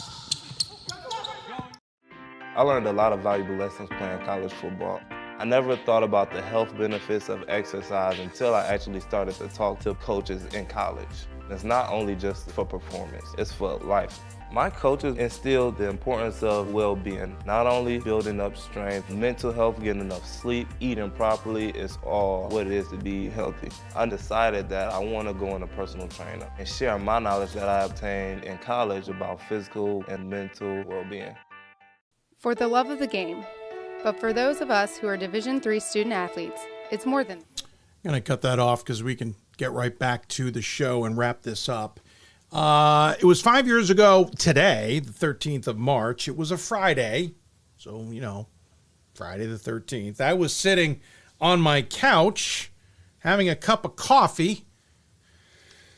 It's a rather quiet house. My kids were having their last day of school knowingly before they were going to be shut down, for a 2-week stay. But we knew it was going to be longer because I was out of work essentially until at least Memorial Day weekend. I had gotten word that things were going to be shut down for the winter sports and the spring sports. I had everything I had booked at a bunch of my institutions was gone. And baseball was hoping to come back maybe around Memorial Day. As we know, they did not come back until August. I did get to work with World Team Tennis in July, but I went 6 months without work. But I was sitting there on the 13th, dead quiet, because I knew that day, originally I was heading to Mount Union to go see the sectional weekend there at Mount Union. My backup plan when things started getting a little bit awry in the middle of the week was to go down to Randolph-Macon to see Yeshiva Randolph-Macon. And I think my plan was to then go over to Newport News to see Christopher Newport and Hobart play. I don't remember exactly, but I know I was rearranging a lot of my plans. And then ultimately, I just pulled the plug on everything because I just wanted to just kind of stay where I was and see where things played out. Because eventually we were going to go to Fort Wayne for the Elite Eight and Final Four, and then onward to Atlanta for the championship on the men's side. That was my plan. That's where I stood. But things changed. And we were doing a Hoopsville show. We were putting together that Thursday show on the 12th, trying to get it all put, just like tonight, a sectional show. Find out from guests how they're doing, cram as many guests in as possible, all that stuff. And we were recording a segment earlier in the day with Sherry Harrett, head coach at Baldwin Wallace, talking about the accomplishments that she had as a coach and all of that stuff. And I had said to her beforehand, listen, we're going to do this live to tape like we normally do. That's a phrase, at least in my TV business, which means we're going to pretend we're doing it on the air as we record it with no intent to edit. And we're just going to air it as we recorded it, barring any significant need. So if we get news that something has changed in terms of the status of the championships, we're going to pivot in real time and talk about it, etc. And then that happened late in the interview, right about 4:00 p.m. Eastern. The official news came from the NCAA that everything was shut down for the winter and the spring. And while it was official, it had just happened. And so I didn't have enough time to double check some things here and there. But as I agreed with Sherry, we pivoted. So I asked her the question about it, a little tepidly, because again, I didn't want to just flat out say it was done and dusted. I'm going to air with you that segment with Sherry that we had. And you're going to hear us talking about dealing with COVID, and then the news breaks. It was an interesting few minutes that I had with Sherry back on March 12th, 2020. One interesting factor is you will not have a jam-packed home court for Hope. There'll be limited fans, obviously, with this COVID-19 coronavirus thing. Do you think that's something that'll play into your hands, or is it irrelevant once the ball's tipped? I think once the ball's tipped, you don't notice much of that. I think I know our parents will be loud, and I'm sure their parents will still be loud. It won't be the kind of loud they're probably used to. It may take a little adjustment, at least pregame, for them to get used to that. But I think once that ball is tipped, I know at our place, at any place we go, I mean, I might feel the noise more than actually hear the noise, but you're so focused on what's happening on the court, you really don't hear all that stuff. Interesting. I agree from my college days of playing. I couldn't tell you a thing about the crowds of any of the games I played in. Not that we had huge crowds either, so I don't know. And it's outdoors. I don't know if it compares, but I know what you're saying. The distraction of this thing in general. You know, last week one gym decides to close down at the last minute. Nobody else does. This week it's every hour of every day there's a different change. As you and I are talking, games are still on. How much has that been a problem? How much do you try and insulate and not even focus on it, but not even pay attention? No, we've tried both so far.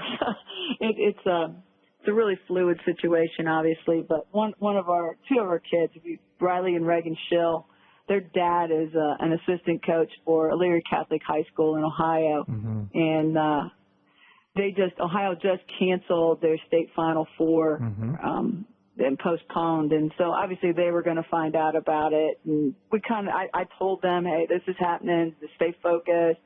And then, little rumblings, because then our conference canceled all their spring sports now. Yes. And so they have friends, and they're like, what's going so it's just chaos. So we just are telling them the truth. Like, as of right now, we're still on. We're planning to play. If anything changes, we'll let you know, but let's stay focused on playing. Do you have a preference? With everything in mind, knowing what is, not at stake, that's a horrible way of saying it, but understanding what the reactions are versus facts and all, do you have a preference of whether this week continues or we get this tournament done with in general? No, we're just going to flow with it. Everything's been so crazy the last 2 days. Yeah. Anytime, I think it's just better just to roll with it right now, and I really don't. My biggest concern is our kids, and one, their health and safety, and two, that our seniors, that they go out somehow in a positive way, and however that may be. Yeah, I agree with that last part especially. Good point. I feel for the spring sports especially. Oh, my gosh, yeah. Seniors not really getting a chance to have their final seasons. Man, that could get me down a whole nother road. Let's talk about you before I let you go. Some big milestones. One, you're in your 15th NCAA tournament appearance with this. That's pretty impressive for any coach of any tenure. But you also won your 600th win this year. We're well past number 600 at this point in time. Talking with you, what is this season meant to you? What has the career meant to you, with considering the accomplishments you've had this year and in your career? This group has actually tied our school record for wins, which is pretty impressive. Yeah, this year has been just these kids have just responded so well. They've been fun to coach. We haven't had to deal with any drama. Like, it's really been a fun year, but over the 30 years, and it's taken 30 years to get there. So it's not like some overnight thing, but I've just been blessed to get to coach a lot of great kids, and throughout the year, whether it be this team's success or the 600, hearing from so many of our graduates and so many of them coming to our games, and it's just been really cool to have so many people who've been part of it continue to be part of it. You've had a lot of two loss seasons, I should say. Anything stand out about this group versus those others? I'd say the schedule. If you would have told me before the season started that we'd be 28-2 right now, I'd be like, you're crazy with the schedule that we had put out there for them, and with knowing how good our league is as well. And I'm just no matter how this ends, I'm really proud of this group and what they've been able to accomplish. Well, I appreciate the time. I unfortunately, as we're talking, literally got an email from the NCAA saying they may have canceled these championships. We will have known this while we're running the show before interviewing you. But in case they've canceled it, your thoughts?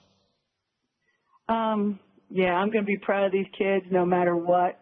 The one kind of cool thing, I told the kids before the season started, before the tournament started, that at this point only one team ends happy out of 64. If they cancel it, 16 teams can at least go out on a win without, I mean, there's still going to be tears, but I think they're a different kind of tear. And, you know, it's kind of nice being on the road because we got a whole bus ride home that we can celebrate with each other. Sure. Coach, really appreciate the time. As always, to give the coach the final word. Any final thoughts you want to share with those tuned in? Dave, just appreciate all you do for our game, for D3, and I think women's basketball in general is getting more attention, and you've been a big part of that for us in D3, and I would really want to say we appreciate it. Well, thanks, Coach. Really appreciate it as well. Thanks for the time. Obviously, as we're pre-recording this, we don't fully understand the information we've gotten, but if it is the end of the season, congratulations. If it is not the end, good luck this week, and we'll look forward to talking to you. Thanks so much, Dave. Absolutely. She's Sherry Hara, head coach of Baldwin Wallace here on the Blue Frame Technology Hoopsville Hotline. So as you can see, right at the end, we got the information. It literally came into my email as Coach was finishing up that comment, and I'm hesitating, wondering if I even want to bring it up. We had talked about the what if before we started taping that. But I thank Sherry for coming on and talking about her team. I thought you might get a kick out of hearing her talking as if the game was going to happen up until the end. You heard her reaction just there at the end as she disappointed, and I can't blame her. So here's the deal. We've technically got 15 minutes left in the show. I'm going to take another break. We've had a couple different directions of where to go here. I'm out of energy, to be honest. The last few days have been insane. And I am so done energy-wise. I actually had decided earlier today that I wasn't going to go to a site to see a game because I needed to rest up in case Fort Wayne was taking place next week with Atlanta in the future. So we're not going to go very long tonight. That was it. That was me. And we don't need to discuss, by the way, how I looked in those pictures. By the way, quick note, Sherry Harris has 716 wins now. In 5 years, she added that total real fast. She only had 2 losing seasons. They both came at the beginning of her career. Nonetheless, it was an unbelievable year, to say the least. And, well, Sam Atkinson had some tweets about it. It's not scrolling for me, folks. I apologize. I'm going to see if I can fix that real quick. It didn't want to do what I wanted it to do. So I'm going to try and see if we can switch up the way I got that. Oh, almost. Hang on a second. I had it all lined up, and then it didn't want to take. So we'll try it one more time and see if we can grab Sam Atkinson took the time to kind of go through his thoughts. He was the committee chair that year. Here we go. He was the committee chair that year. As he said early on, 5 years ago, everything stopped in the sporting world. I was served as NCAA site rep at Christopher Newport when the email came to cancel the 2020 men's basketball tournament. It pained me telling Christopher Newport and Hobart their seasons were over. He goes on talking about how great a bracket they had, which was right because, you know, we had the chance to go Atlanta. They had some options to really kind of mix things up, especially in the round of 16. Talks about coming on this show and talking about that bracket for more than 50 minutes, talking about the challenges Yeshiva had, the games at Hopkins. Man, I was there, empty arena, the first one to do that. Yeshiva beating WPI resoundingly in the first round.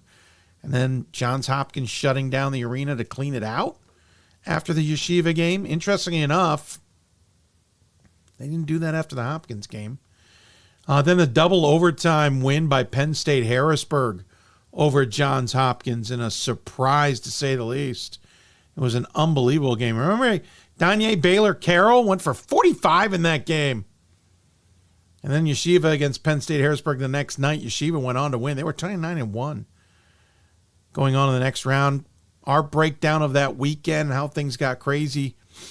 And then his moment when he was at Christopher Newport having to tell Hobart that it was over. And then going on to tell Christopher Newport. And he talks about this show that we just aired a portion of it, the COVID cancellations. It's a show I plan to go back to listen to, but I know it's emotional. It was a draining show. It's one of the most difficult shows I have ever done. Sam had a great breakdown on Twitter. We'll have a link to it in our show page. Crazy. 5 years later now. COVID year exemption is over as of this year. We'll officially move on from that pandemic in terms of just its impact on sport to the larger degree. There are small little things that'll still impact for a long time to come, but we're 5 years past it, and we got a great tournament ahead of us this weekend. I encourage you, I beg you, if you are anywhere near one of these arenas, go see these games this weekend. They're going to be great. Friday, you get 2 for the price of 1 for the most part. I think there were a couple split sessions, or at least one at this past weekend, but I think it's all open. Go see some games. Go see some games on Saturday if you can. We'll be back here Monday midday. I'm probably going to be around an 11 a.m. show to break it all down. And then we're going to be in Fort Wayne next week. We're going to be in Salem next week for the men's and women's respective Final Fours. Remember, those games are all on ESPN Plus this year. I want to thank everybody who came on the show. It was a tremendous show tonight. Jam-packed, as it were, with content. I may have extended myself, but there's too many great stories to talk about, and so we jammed them in, as it were, on tonight's show. So thanks to Ron Rose at Illinois Wesleyan, Sidney Jones at Bowdoin, A.B. Holsinger and Shinya Lee at Gettysburg, James Cosgrove at Trinity, Adam Brazel and Caleb Kimbrough and Hampden Sydney, Casey Cranston, Ben O'Brien at Scranton. Thank you to all the sports information directors who helped us out as well for tonight's show. Luke Stilson, Chris at Chris at Trinity, Megan, who helped us, by the way, at Bowdoin, along with Mickey, Megan Phelps, the head coach, Zephyrin or ZT? Zephyrin, I'm still getting used to how to say your name. I apologize. At Scranton, Greg, big thanks at Hampton, Sydney, and Katie at IWU, Illinois Wesleyan. Thank you to all their helps as well. And with that, we are signing off. We have gone way past my intended schedule with this show. We'll be back Monday. Again, we're aiming for 11 a.m. Follow us on the socials. We'll have the answer there as exactly when we go on the air. But we're aiming for an 11 a.m. show, I think, on Monday to recap this weekend before I get busy with other things. And again, we got the Final Fours just around the corner. But great games this weekend. I cannot wait. Should be a good one. Thanks for tuning in, everybody. Really appreciate it. You've been listening to Hoopsville, presented by D3 Hoops. Hope you've enjoyed it. Thank you for tuning in. Phil, we may have gone to triple overtime with this one, but it was worth it. Great content and great guests the whole way through. We'll look forward to catching up on Monday. We may be winded by that point in time. Hope you enjoy it yourselves. Buckle up, folks. It's going to be a great weekend. Go to d3hoops.com. Got all the links you need for video and live stats.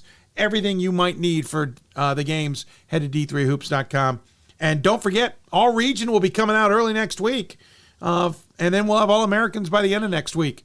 A lot ahead. By the way, Jostin's award, too. Jostin's trophy coming up here soon, too. Lots to talk about in Division III. And looking forward to doing it coming up on Monday. In the meantime, enjoy the games, everybody. Have a good night.